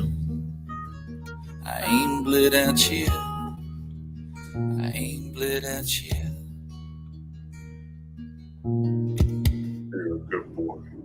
WTHC, that was my good buddy Scotty Crosby right out of here in the Poconos. He's a good friend of mine. That was 20 East. You can find him on any of the platforms. He's I love him. I think he's a fantastic singer and guitar player. That was him all by himself. Anyway, DoktorHigh, how are you, buddy? I'm doing good. You? What's your schedule today? I know we're already at almost 12, so I don't know if you got to go. Another 15 minutes. I got a call at 1 o'clock I got to deal with, and I got to be ready for that. So I need to think a little bit about it before I do it. All righty. Nothing important, just a Pinterest consultant. I got to figure out how to utilize Pinterest to try and generate some revenue. How is your art selling? Any of it selling? Oh, since we've been posting it and sharing it? I've sold just the first piece, just one piece so far. That's it? Yeah. But you know what? I see some people say they've been on Etsy for 2-3 months before they make their first sale. So, and that's what I've been doing. I don't know. I feel like do they know that the price is so small? I mean, how can we let them know that it's And right now everything's on sale, right? So it's actually I know for 3 weeks. Yeah, less than $2 US. I know. $250 Canadian. So absolutely crazy. And don't forget to go to DoktorHigh's page and check out his dispensary. He has a virtual dispensary that you can go to, and he delivers to everywhere in the United States. It ships everywhere in the United States. So make sure you go check that shit out. And all of his art and everything else amazing that he's got going on. You take a look at that Etsy store in 2 days. It's going to look good because I'm adding 50, another 50 products. That's what I was in the process of doing this morning. A whole weekend doing. You're frozen again. So, you know what I mean? These things take time, right? Yeah. First, but a little bit, but that's okay. I wanted to also say, if you come across, if you see somebody in the chat and you have the ability to bring them up now, I think. So you can just. I haven't seen a whole lot change on my end, except that I'm able to now stream to my own Facebook. What about down in on the bottom? Is there a bar that says mute, stop cam, settings, present, invite? You should be able to. It doesn't have invite. It says leave studio. Yeah. Yeah, it doesn't say invite on mine. All right, I got to fix. I might be able to fix that so it does. It should say invite. It might be because you're a co-host and not a owner. If I make you an owner, then I think you should be able to do it. So, Lori, can you just like maybe screenshot the episode where that piece of art was, and then I can see it, because I'm not really sure which one you're most interested in. I did go back and try and look at was it July 6th and July 7th, but I couldn't quite figure out the dates as to which one was which, and I change them every day. So be easier maybe if you could just take a screenshot and send it to me in Messenger, and I can get that one done for you. So, Dr. High, I have this cart that I am just about finished with, and I should stop now, right? Because I don't want to burn the coil, because then that's a replaceable. I would have to go get But another it's a ceramic coil, right? Oh, I don't know. I don't know what the fuck. Yeah. Yeah. Is it a steel post? And when you look at where the little holes are in the bottom, it's got little white. You can see little bits of white in there. It's a steel post. Yeah. Here. And then where you see the holes, yeah, it's just not clear enough, but I'm going to, it's fully encased in metal, right? All the way down to the bottom. And then there's just small holes at the very bottom. Yeah. Yeah. So that's ceramic, most likely. It should be all right. Can't really burn that out. You know, it's not like cotton. And I was concerned. I was like, I don't want to keep going if I'm going to burn it and then fuck it up for later, and then I won't be able to the refill it flavor's again. going to change. You're going to know when you're at the end anyway. It's going to change the flavor. It's going to taste different, and you're not going to pull the same. How many times do you think you can reuse it before it starts to go bad? You know, I have 2 currently. I've only used 1 so far. Once more. You know, I used it when I first got it. I just refilled it. Everything tasted and seemed wonderful. I was hoping to be able to use it again. I would give it another try anyway. Yeah. I mean, I don't know. I can't give you a definitive answer to that because I'm not sure. Well, we have a few minutes. Fill it, but because I've never really done it more than one time, really. So I couldn't tell you. I don't have the. I have another one that I haven't used the second time yet, so I will use that. Welcome home, Mr. Slow. Finally. How's he doing? While we have a few minutes, sir, would you mind looking at my? You should just save my 2 dispensaries and keep them on hand. You don't have to look them up every time. You're probably going to have the same products. I would, if you liked what you got, then try and stick with that. Well, yeah, I'm gonna stick in that same distillate area, absolutely. But you want to see if there's a good live resin. Yeah, good live resin in a syringe, right? That's what we're gonna go for.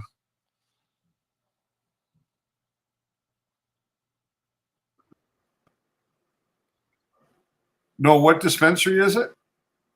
I have the 2. You said stay away. You said stay away from that one. Where you went last time was the best. Better one, right? That was the better one. Columbia Care. Columbia Care. Columbia Care. In Scranton or Dixon City. It's in the Kaiser Shopping Center, Pennsylvania. And you're looking for Scranton? The Kaiser Shop. Yeah, Scranton. Is that in Scranton? Yes. Okay, North Kaiser Avenue. Yep. That's the one. Yep. My homies, shout out. Medical menu.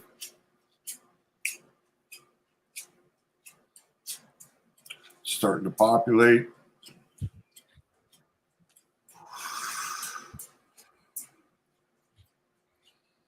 $10 a gram for flour, eh? Whoa. Some even better. You got an Old Faithful here, classic hybrid, $20 for a 3.5. So for an 1/8. $20 eighths? Yeah. Wow. Yep. Categories. Might have to get one or two. To vape and vapes and extracts. 556 products. Yes. Woo.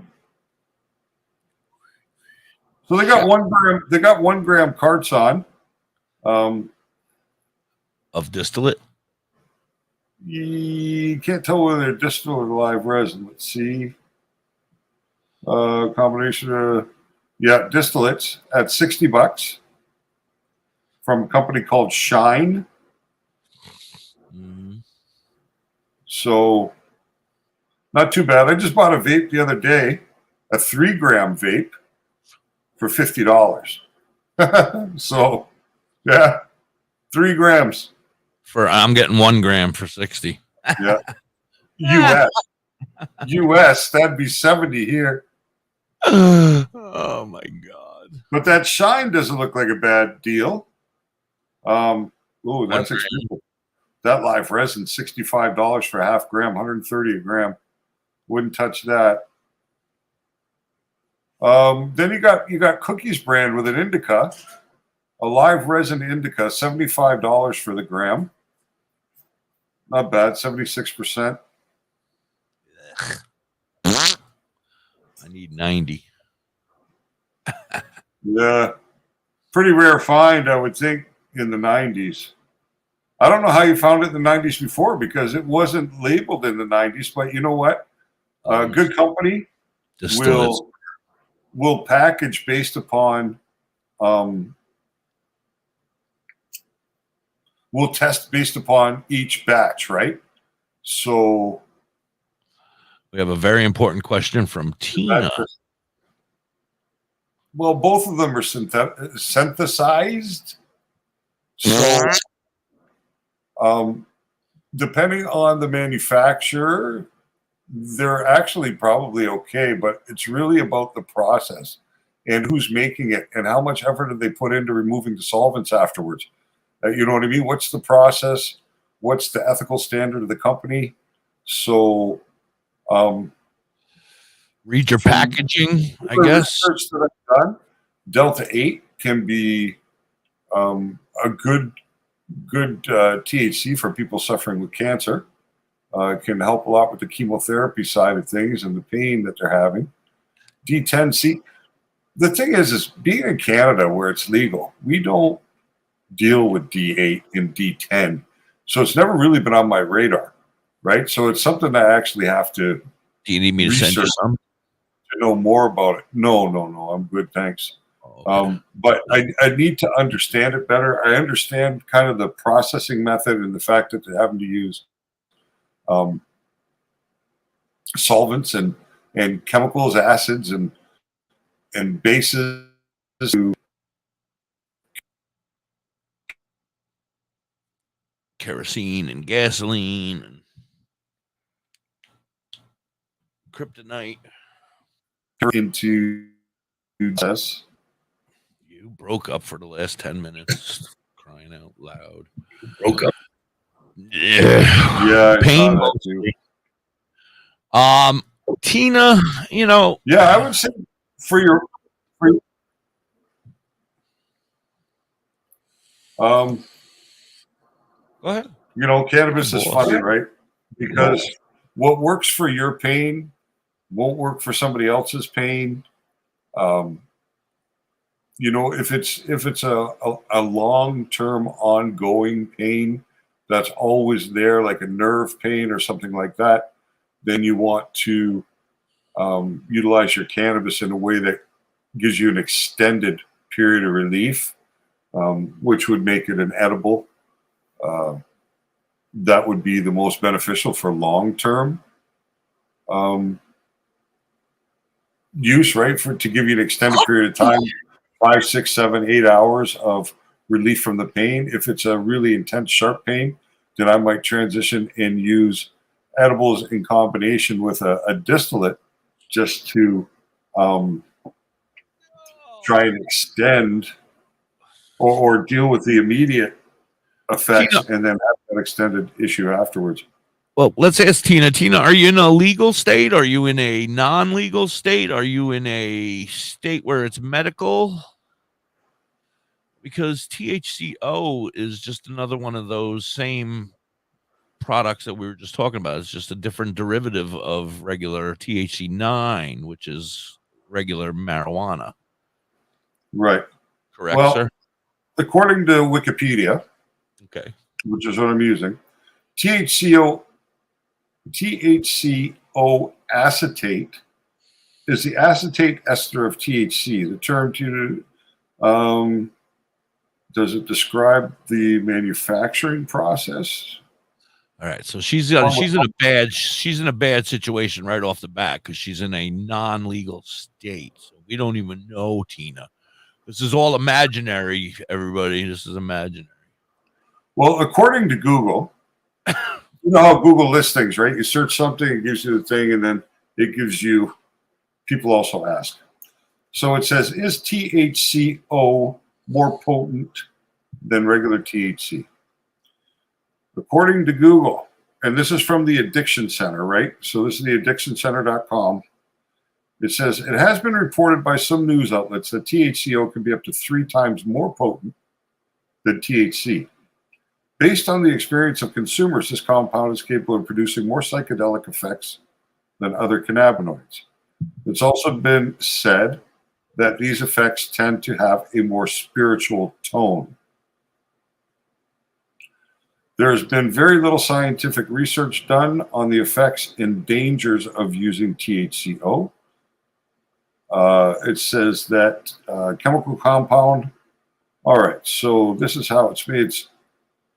This compound is not derived from hemp in the same way that other cannabis products like CBD, CBG, and CBN are. This means that THCO is not found naturally in the hemp plant. So to synthesize it, they use acetic and anhydride. This chemical compound is highly flammable, colorless liquids that's typically used in making pharmaceuticals, dyes, fibers, plastics, and explosives. Because the chemicals involved require specialized equipment, this process begins by extracting THC from the hemp. So delta-8 is naturally occurring. And then the acetic anhydride is combined with the D8 molecules to create THCO. While not much is known about the effects, those who use cannabinoids believe it can help to relieve pain, boost appetite, and reduce anxiety. Consumers also reported the following side effects: hallucinations, anxiety, dizziness, paranoia, sedation, vomiting, and seizures. So that's what. Can I ask you a question, Dr. High? Center says THCO. Can I ask you a question, Dr. High? Yeah. Dr. High, does regular THC cause seizures and all that other stuff that you just mentioned, the side effects? Throwing up and I mean some people, because you have the hypomemesis syndrome, right? Cannabis hypomemesis syndrome, which does cause some of those effects. Cannabis could cause you to become dizzy, right? From smoking a joint, you get the dizziness. You could get some anxiety. You just could call that high.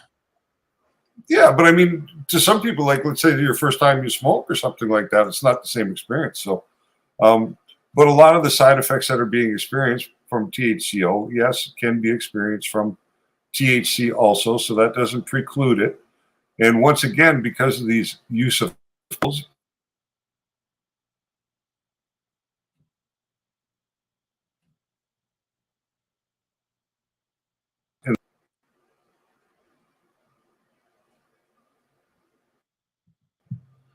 I said, once again, because of this use of chemicals in the preparation, my concern would be with the manufacturer and how ethical and how well do they complete their process. Have they ensured that anything that could be hazardous to humans has been entirely removed from the final compound before it's utilized in its final consumer preparation? That would be what I would be thinking about. Now, you said explosives and chemicals and stuff like that, right? That's the stuff that you're saying that needs to be removed. Now, I have tried THCO or Delta-8 or Delta-9, and I've had experiences where I've lit a joint and it has sparked in a weird sparking situation, Is Well, that I because wouldn't of try the it. chemicals? Go ahead. Well, the first thing is that you're talking about trying it in a flower form. Like there's something off there right away, because if THCO is not naturally occurring in the cannabis, how did it end up on the flower? Right. They had to spray it somehow, right? I've also tried it in dabs. Right. And once again, because it's not naturally occurring, they're having to somehow add it in to a process that is different and not natural. Weird. Okay. I've also had it in vape pens. That's where I can see it being a valid addition, because it would make sense. I've also had it in gummies.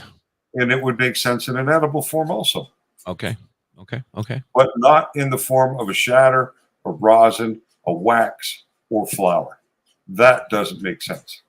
And I'll tell you honestly, the Delta 8, this was more Delta 8 than it was. I mean, I think they have them all now, but in the very beginning when I was still working there, they had the Delta 8, and it was like a clear wax. Like you couldn't see it. Like when you went into the bottom of your little glass jar, it was see-through. You could see the bottom of your jar, but then you could look at it. You could see that there was something there, but it was very see-through, transparent, I guess the word is. Then there was like nowhere to start, as a nectar collector kind of person. So you kind of had to like burn that first little hole there to get yourself going. And then it just didn't taste. It tasted like crap. No. It burnt your throat. It hurt. It was like weird. I was like, other people were like loving it and getting blown off of it. I'm like, this is just gross. I'm not even interested. Well, like take my $40 gram of it and have it. I don't even want it. If you're going to stick with a medication, if you've been prescribed something that you're using as medicine, you're going to stick with it. The consumption of that medicine shouldn't be so nasty as to turn you off from consuming. Right? Well, I mean, I didn't consider that medication. I guess I considered that recreation because, I get my medicine from the medicine store. And anything that I get from somewhere else, and I'm trying, like if somebody brings me an edible, that is a recreational item, I guess, because my dispensary doesn't sell any type of edibles besides like distillate or stuff that you can put under your tongue, I guess. Right. Like I said, you're kind of always better to sort of make your own stuff anyway, if you can. You know what I mean? Even if it's as simple as buying your distillate from the dispensary and then producing your own edibles or whatever it is. That's going to be my next step. Is I'm going to talk to you, and you're going to refresh my memory on what Little Boxes taught us. I'm going to go. I can't afford it this week. This week is a very inexpensive, very cheap, quick trip. Hopefully, I'm going to be able to get a little bit to make it to a couple days, and then my wife is going to get paid, and then we'll be able to go. Unless, of course, somebody wants to make a huge donation to the radio station right now. And then things could change immediately.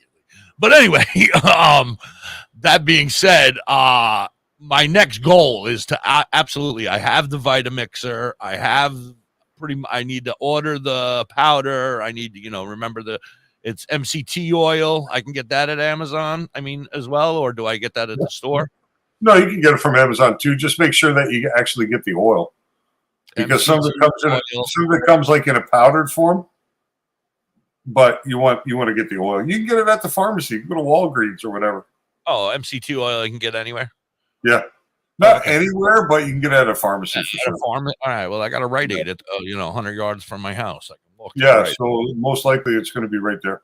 Probably cost you about $8-9 for the bottle. For a bottle that'll last for a while, you said, right? I'm only using that'll last for a very long time. Right. All right. So then it's that tapioca shit that I can't remember the freak. Tapioca maltodextrin. Tapioca maltodextrin. Somebody write that down for me. Where's my secretary? Secretary. Oh, I told Mrs. Hippie this morning, Mrs. Hippie, consider me the Ozzy Osbourne of DJs. Sharon, I need you. Sharon, I need you. Sharon. Because I can't do any of this shit. And I'm just like, I'm Ozzy. It's really simple, right? If you can get as far as typing in tapioca and then MA on Amazon, it's very easy to find. a pound of it will cost you $40. Ah! But that's going to turn into 70,000 pounds. Oh no, there is cheaper though. There is cheaper. I don't need. How much do I need? Boxes. Oh no, but you said she pours a lot of that in though, doesn't she? Yeah. So I might need to start with that pound box, or I should hit her up and see if a pound is going to be even enough, because she said something about 5 pounds. Remember? Yeah, but I don't know what volume was that out of the 2 grams. I thought she said 2 grams of distillate. Yep. And then 5 pounds of powder came out of that shit. And I'm like, I don't see it, but I mean, I've not done it right, so I can't say for a fact. Right, but I mean, if she's pouring in 5 pounds of tapioca multidextrin or whatever you called it, I don't from the size of the container, you'd need a pretty big blender, and I don't see if you get 5 pounds of powder into your blender. That's true. That's a good point. Point taken. Right? Point taken. Yeah, so that's a point. It's probably not going to be any more than the volume of the inside of that blender anyway. Right. Somehow, 2 grams for 5 pounds. Yes, that's what she said. I thought I heard, but I could have misheard. Because we also talked about the dosing there, and she said that one teaspoon would give you, I can't remember how many milligrams she said, but when I asked her, she said it's about 116 teaspoons in that recipe. Right. And there's no way 116 teaspoons weigh 5 pounds. Good point. See, that's why we have you here for the math stuff. So it wouldn't. That makes sense. So 116 teaspoons out of 2 grams of distillate makes a little more sense. Yeah. But twice as high, twice as long makes me horny. Well, it's the delivery system, right? It's that nano emulsion. It's the fact that those molecules are broken down, and basically what the maltodextrin is it's taking those cannabinoids and it's turning it into a molecule the same size as a particle of the maltodextrin. Yeah. Right? So a particle of dust, you're breaking them down into the size of a particle of dust. I don't know what you're saying, but yes. And you're binding them to this emulsifier. So, yeah. All I know is that you're saying that I can take a teaspoon of sugar and put it in my coffee in the morning and I'm going to feel good for hours. Oh, let's see what the dose is going to be at 2,000 milligrams. And remember, I'm fat. And you don't respond to edibles. Well, but these are going to be liquidy, right? So this is going to be different. It could be. So according to my math, if it's 116 teaspoons, then each dose is going to be 17.25 milligrams of THC. That's so just under 20 per spoonful. That's not good. Right around the 20 milligram area. How many milligrams? I need 300, right? No, 300's high. I'd max out around 50. I'm happy. 50 milligrams. So you think? Yeah, and just for a daily, like if I want to go out and do things and go about my day, 20 is good. But if I want to sit on the couch and watch movie or chill, then 50 works just fine. Beyond that, excuse me, at 100, I'm uncomfortable. Well, yeah. Well, I've never experienced, so I don't know what my numbers are. Like it could be 20 if it actually works. It could be 20. It could be great. Make me feel good. But I feel as though this is going to be the downfall of this, Dr. High. And I mean, not a downfall, because once finances start to come in and things start to turn around for the hippie, it'll be all right. But, like I feel like I'm going to miss that oral fixation that that need to be getting high, even though I'm already high because of the edibles. I feel like I'm still going to need to smoke that joint, do that dab. Well, you can, but maybe you cut down from 10 joints a day to 3. Yes, that's the ultimate goal. That would be fantastic. You know what I mean? Like you might find that you're not as compelled to go and smoke as much because you're comfortable already. The pain, that's the thing. If I can control the pain with that and then get the little head high with the cart, I would be set for life. I'd be like, yay. And it doesn't cost me a ton of money. Yeah. So and you got to try. Hey, does your dispensary doesn't have beverages, eh?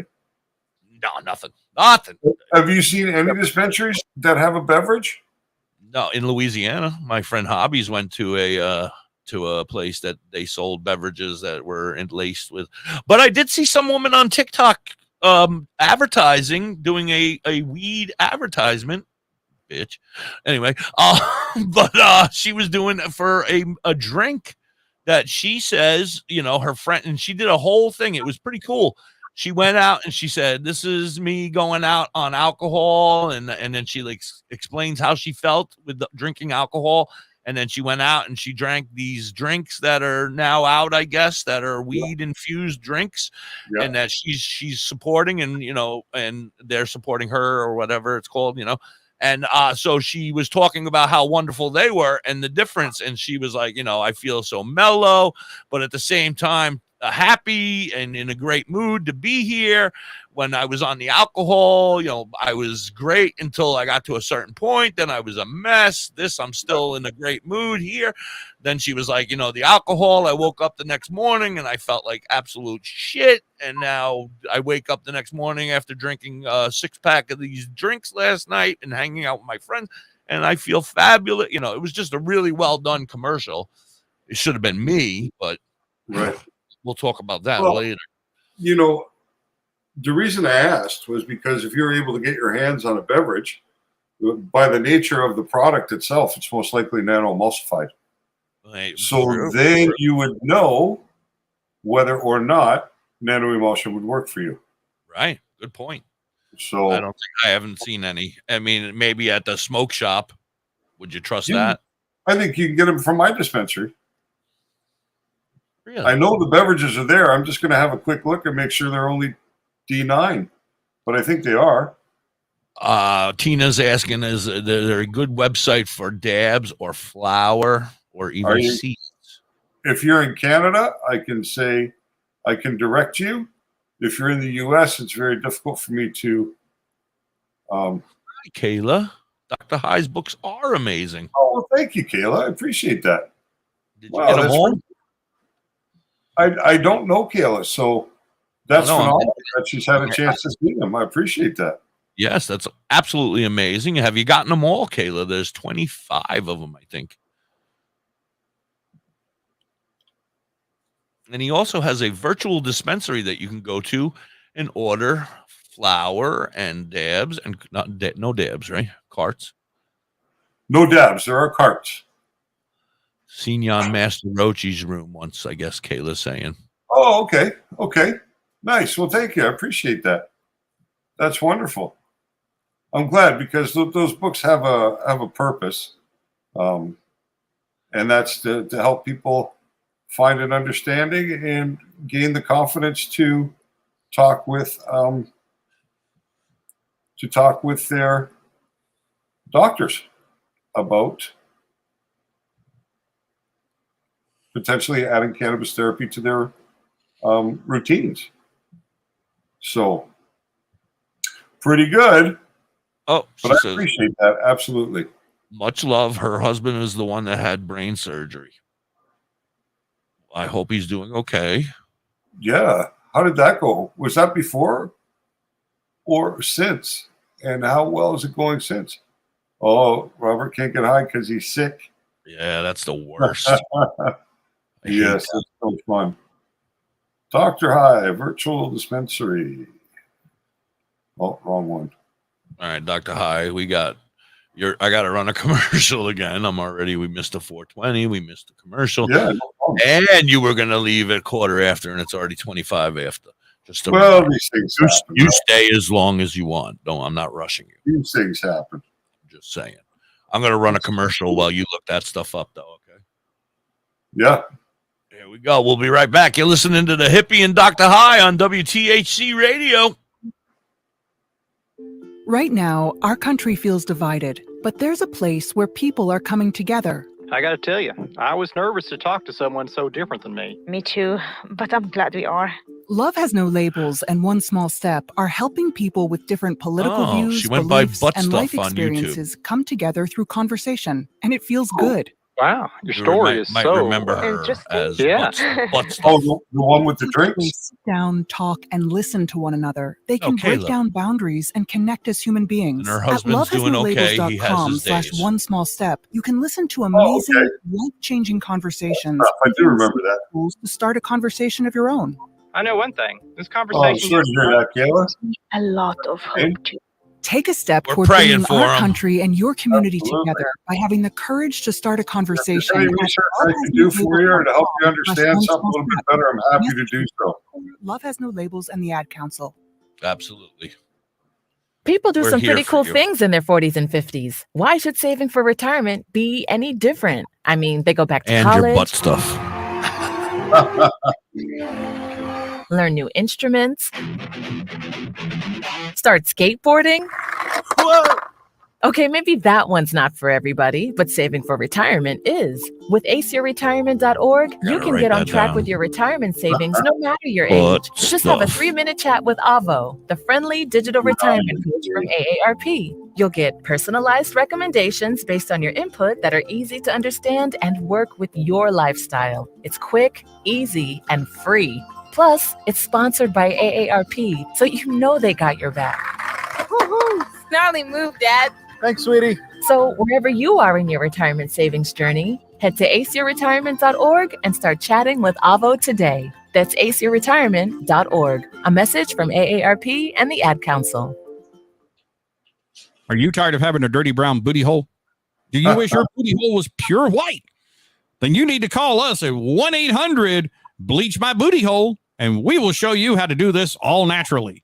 For just $19.95 plus $3.95 shipping and handling, we will send you an instructional manual complete with illustrations on how to put your legs behind your head while on a lawn chair and point your booty hole towards the sun properly. We will teach you how to spread your cheeks so that the sun can naturally bleach all those cracks and crevices that you can't reach otherwise. Act now, and we will throw in a pair of sunglasses to protect your eyes, but not your booty hole. Call 1-800-BLEACH MY BOOTY HOLE naturally now. WTHC, we're back. Welcome back, everybody. That's for our friend Butt Stuff over there. Just in case she needed to know anything about booty holes, we have our own bleach. Hi, welcome back, everybody. Thank you so much for being here, everybody. It's been a great show. I've had a lot of fun. We need to get a little more organized, though, Dr. High. We need to get some guests up here on occasion, especially girls named Butt Stuff. What else? I don't know. We're good. Besides that, I love you. We're good. It's all good. Yeah, we're having fun. That's all that matters. Yeah. We gotta gotta figure out the Wi-Fi situation. I'm gonna run a cord right from your house to my house. We don't. Yeah, we do have the beverages. Yeah. Oh, you do? Yeah. Fantastic. I forgot you were even looking for that. I got high and I was like, oh, fuck. I'm like, what? $10 a can. Oh, that's not bad. So, and they're a can a day keeps the doctor away. They're 20 milligrams. So, oh God, 4 cans a day. Yeah. What about the coffee? The mushroom coffee? How's that working out? Are you still drinking that? Or you hate it? Do you love it? I ran out. I ran out the other day, and I'm feeling kind of sad about it because are you still taking your tarts? Oh, I was just opening up right now. Did you see the Fungi's message on Facebook? He wrote he has a potential sponsor, a fungi sponsor. Oh, nice. Yeah, somebody's interested in having us shout them out about their grow kits. They might be interested in their grow kits. There's the parts right there. And you notice I got my little paper clip there for cleaning up the hole on my vape, Kayla's going to share it with her medicated mamas group. I appreciate it, Kayla.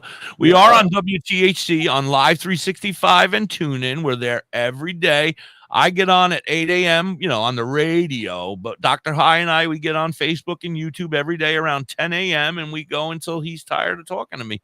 And then he says, all right, he makes up an excuse. He's like, I got to go do work or something. And then he leaves, and then I go back onto the radio. That's generally the case because I got a lot of work to do all the time. You got, you donate enough time to me, and I appreciate it so very much. You're helping. I love doing this. This is a lot of fun. I enjoy it. I enjoy it, and I like when people come in with the questions, because that's really what it's about for me, right? It's helping people understand this plant and the possibilities with it in all its different ways, right? Whether it's growing your own at home, whether it's making your own edible preparations, whatever it may be.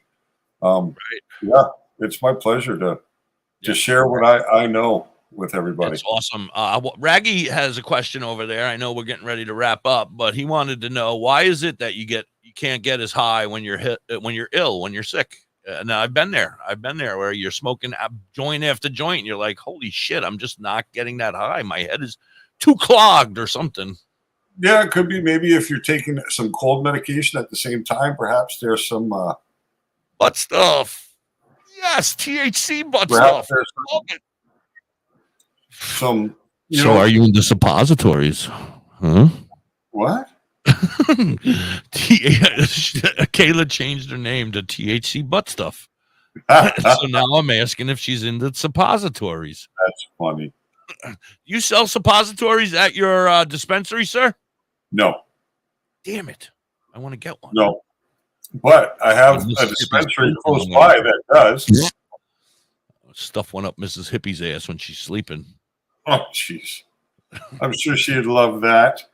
Oh, she'd be in a better mood maybe when I wake up in the morning. For fuck's sake. Oh, that's funny. It all started with suppositories. Yeah.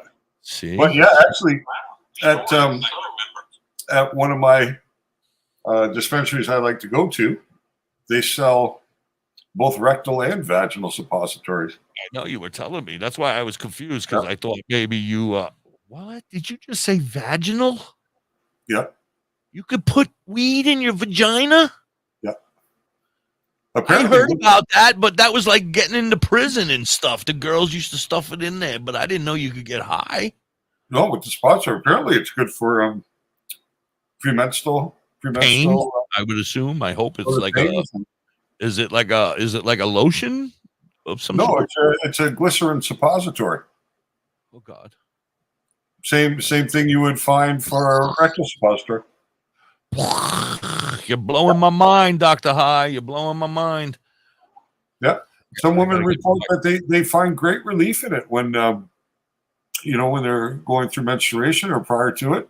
That cannabis is extremely helpful for what their experience is. I can't really speak to it because I've not had that experience. But yeah, well, I don't have a vagina, but I'm gonna go get me one because I gotta figure this shit out. Even a rental would do.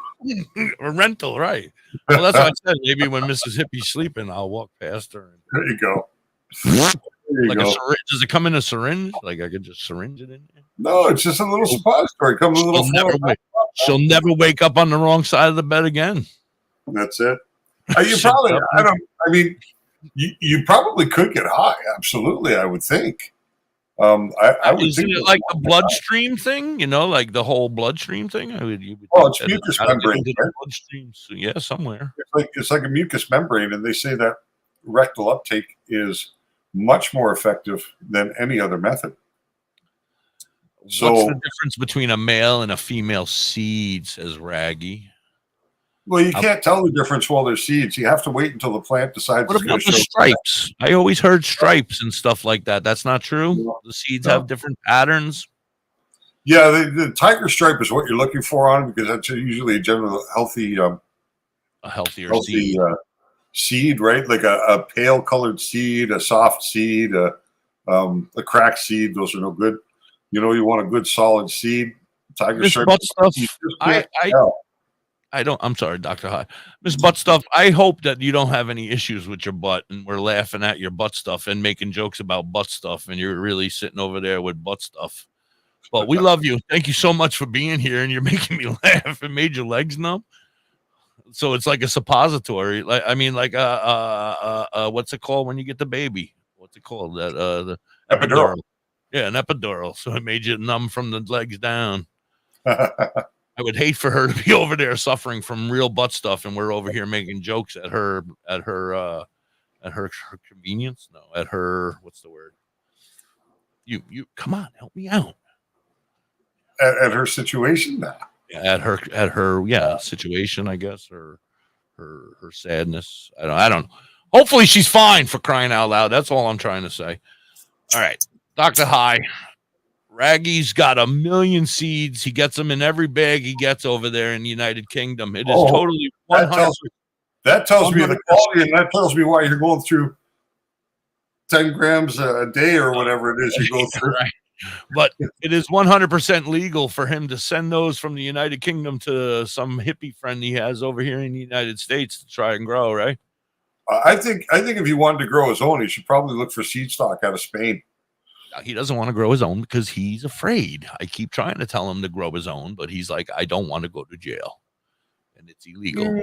You know, if you do it with a little grow tent and LED light, and you get yourself a good can filter, that charcoal activated filter that scrubs the air and takes the odor away, you really have no risk. It's not his parents or anything like that. It's more the police. But I'm like, are you a criminal? Are they watching you every day? Then don't worry about it. It's not like you're. So Lori says, I tap on your products page and it takes you to a virtual party page. Yes. What it really should take you to, if you touch on one of the products, it should take you to my actual Canada Globe dispensary website, because my website is not transactional. Like, I'm not set up for a Visa or MasterCard or any of that kind of stuff. Yet. And distribution all occurs from one location in Texas. So it doesn't make any sense for you to be able to shop right on my page. But when you go to the Canada Globe dispensary, that is my dispensary. It'll say DoktorHigh. It'll ask you who your sponsor is. It'll be DoktorHigh. You just got to click on the button, but it should take you to the opening page. You should ask you your country, what country you're in. Click on the US, go in, and then you should be able to see the products. But you're also going to see the opportunity to own your own virtual dispensary is presented there, and some other things, but it shouldn't be a problem.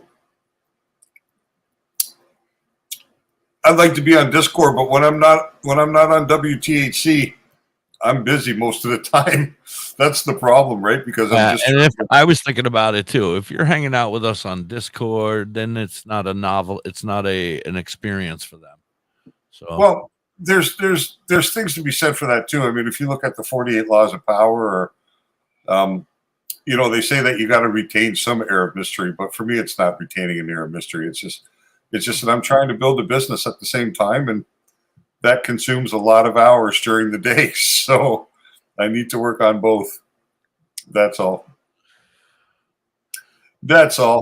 Listen, dyslexia, spelling shit, don't worry about it. I read dyslexia because I'm dyslexic as well. Yeah, and the funny thing is that people can read you can read a sentence that's only got. Sure. You see that thing. Yeah. And your brain thing where they scramble the words all up and you can just read it. I read it every time. I'm like, I must be a genius. I read that shit like it's not no issue. No, your brain is trained to read. If you can read this message, then you have a brain smarter than whatever it's a. Yeah. The only time it becomes a problem is when somebody says, I'd like to meet you, and they spell meet, MEAT. Then you have to wonder what they really mean by that. But if they, you know what I mean? Most words, if you misspell them, it doesn't matter at all. Who's asking Dustin for a friend request? And if you want a friend request, you can simply make your own. Nobody has to send you a friend request, because for most of the opportunities when someone sends you a friend request, it's an opportunity for them to get into your business. Right. So I kind of like block everybody. I read them, I check them out, because some of them are your friends that have been requesting me. Yeah. I've caught 5 or 6 of them now, and I'm when someone says, it's okay to accept friend requests and stuff, but when someone says, send me a friend request, why do I need to send you a friend request? You can send a friend request to me. The reason that they ask for that friend request is through the process of doing that, somehow it allows access to some information that people can take advantage of somehow. Right. So on Facebook, you got to be very careful, because there's a lot of bullshit motherfuckers. I think I did that because one of my pages right now, it's like filled with spam. And every time I click I'm like, and I'm getting pissed. And I'm like, I got to go bring it to Sharon. Sharon! Whoever Sharon! Dustin Tomer is, I would suggest you do not send a friend request to this Facebook user. Right. Well, that's Badger Heart Puppetry, and that's why I'm asking because. Oh, no, he can find it. Yeah, you can find him He's on Badger Facebook. Heart You do the Puppetry. commercial 20 times a day. Yes, I do. 25 times a day, to tell you the truth. But all right, Dr. High, it's almost time for my next commercial. Almost quarter to Yeah, one. and I gotta get ready. I got that phone call in 15 minutes. So yeah, and I'm gonna pee myself because the air conditioner is on and it's ice cold in here, and I've been puppeting for 2.5, almost 3 hours. Well, while you do that, take that plant out of there and put it someplace warm. Oh yeah, I'm bringing it right out to the kitchen right now after I put a song on and get going. I want to thank you again, as always. Tomorrow we're starting late. Are we? You told me that. Yeah, I got an appointment tomorrow morning. That's right.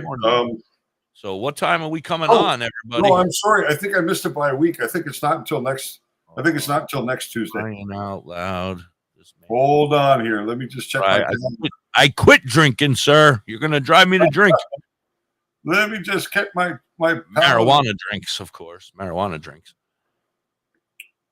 I think it's actually August 1st. My appointment. I'm kind of sure it is August 1st, so I think we're good for tomorrow. I'm just trying to find the email here, but I get so many freaking emails every day. I hear you, brother. Nope. I wasn't like this until just recently, but it is. It's August every 1st. day. August So 1st. we're We're good on for our regular time tomorrow. Yeah, it's a week from tomorrow. All right, 10 a.m. By the way, sir, you're scaring me here with the minute and 30 seconds left before you join. I'm sitting over here. Usually you're here before me, but the last two shows, you're like running in at the last second. I'm like, what? 20 to 10. See, because on my computer, for some reason on this Apple computer, Chrome doesn't want to work very well. Chrome really delays. So I do all my work through Safari as my browser. But of course, StreamYard isn't supported in Safari. So I have to use Chrome in order to join the broadcast. So at 20 to 10, I shut down Safari. I switched over to Chrome, and it took me until I joined, until this computer was ready to give me access. That's crazy. 20 minutes I gave myself. THC butt stuff. We love you. Thank you so much for coming by. We are here every day, Monday through Friday, 10 until he decides to leave. Thanks for joining us, everybody. It's been great spending time with you today. Christopher, yes, thank you. Lori, thank you. Everybody, Mr. Slow, everybody that was here earlier, thank you so much for stopping in. Please go to the Facebook page and subscribe or follow. Go over to the YouTube and subscribe. We're still at 74. We're trying to get to 1 million. That would be awesome if you guys could go onto YouTube and subscribe to DoktorHigh. David Johnson, DoktorHigh. If you type in DoktorHigh, you'll find it on Facebook. And it would be nice to get my first subscriber because I don't have any. I'll be your subscriber, sir. I should subscribe. Nice. I have none. I'm just a lonely guy here in the wilderness, and it feels good to have some friends. Don't worry. I have 74 friends that I'm willing to share with you. Well, thank you. I appreciate that. Oh, everybody go on over and grab up Dr. High on YouTube. Is it David Johnson or is it Dr. High? If you type in DoktorHigh, you'll find all our videos, and then you'll actually find my logo sandwiched in the middle of them. Okay. And that gets you to my page, or to my channel, or to whatever you call it on Facebook. All right, now I got a commercial. Need some chicken grease. Nice.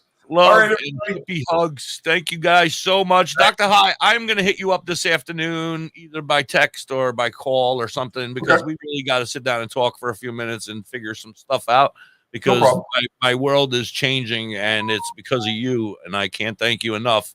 But I can't. I don't want to make any mistakes. I want to be, I want to make sure that we're on the same page. You know what I mean? I was talking to the fun guy. We have a lot of interviews coming up, rock and roll interviews, music artists that are going to be coming up in the near future. But I also, I want us to have interviews as well here. And then we got to try to figure out time slots, because are you available in the evenings at all for interviews? Like, can I set up like for the most part? an 8 o'clock on the East Coast, which would be what, 8 o'clock for you as well, right? That's a challenge for me because I get up at like 4 a.m. Yeah, I saw you were up so by 8 early. at night. I don't have like 8 to 10. Yeah, I don't have much energy left at 8 o'clock at night, but yeah, I mean, if it's something that you're really interested in, we can schedule something like one of the musicians or something earlier or whatever for you to be able to be there. But for anybody, for the marijuana and the mushrooms and the fungi and us, we have to figure that all out because I want the three of us to be there for any of the mushroom discussions and stuff like that. And we got a lot of stuff we got to talk about. We'll figure it out. Yep, I agree. I want to thank everybody one more time for being here over here on Facebook and YouTube. You guys are the best. By the way, Facebook, I own all the rights to the music I played today, you jerks. And then, and DoktorHigh, thank you so much for being here. You're amazing. I love you. I will see you in the morning. Have a good, I'll talk to you later. Okay, sounds good. Peace. Peace. Take care, everybody. I got to run a commercial and then I'll end this. Okay, man. All right. We'll be right back. Maybe you didn't choose this. Love you guys. Thank you so much. You're going to go out there and be an all-star caregiver. Peace.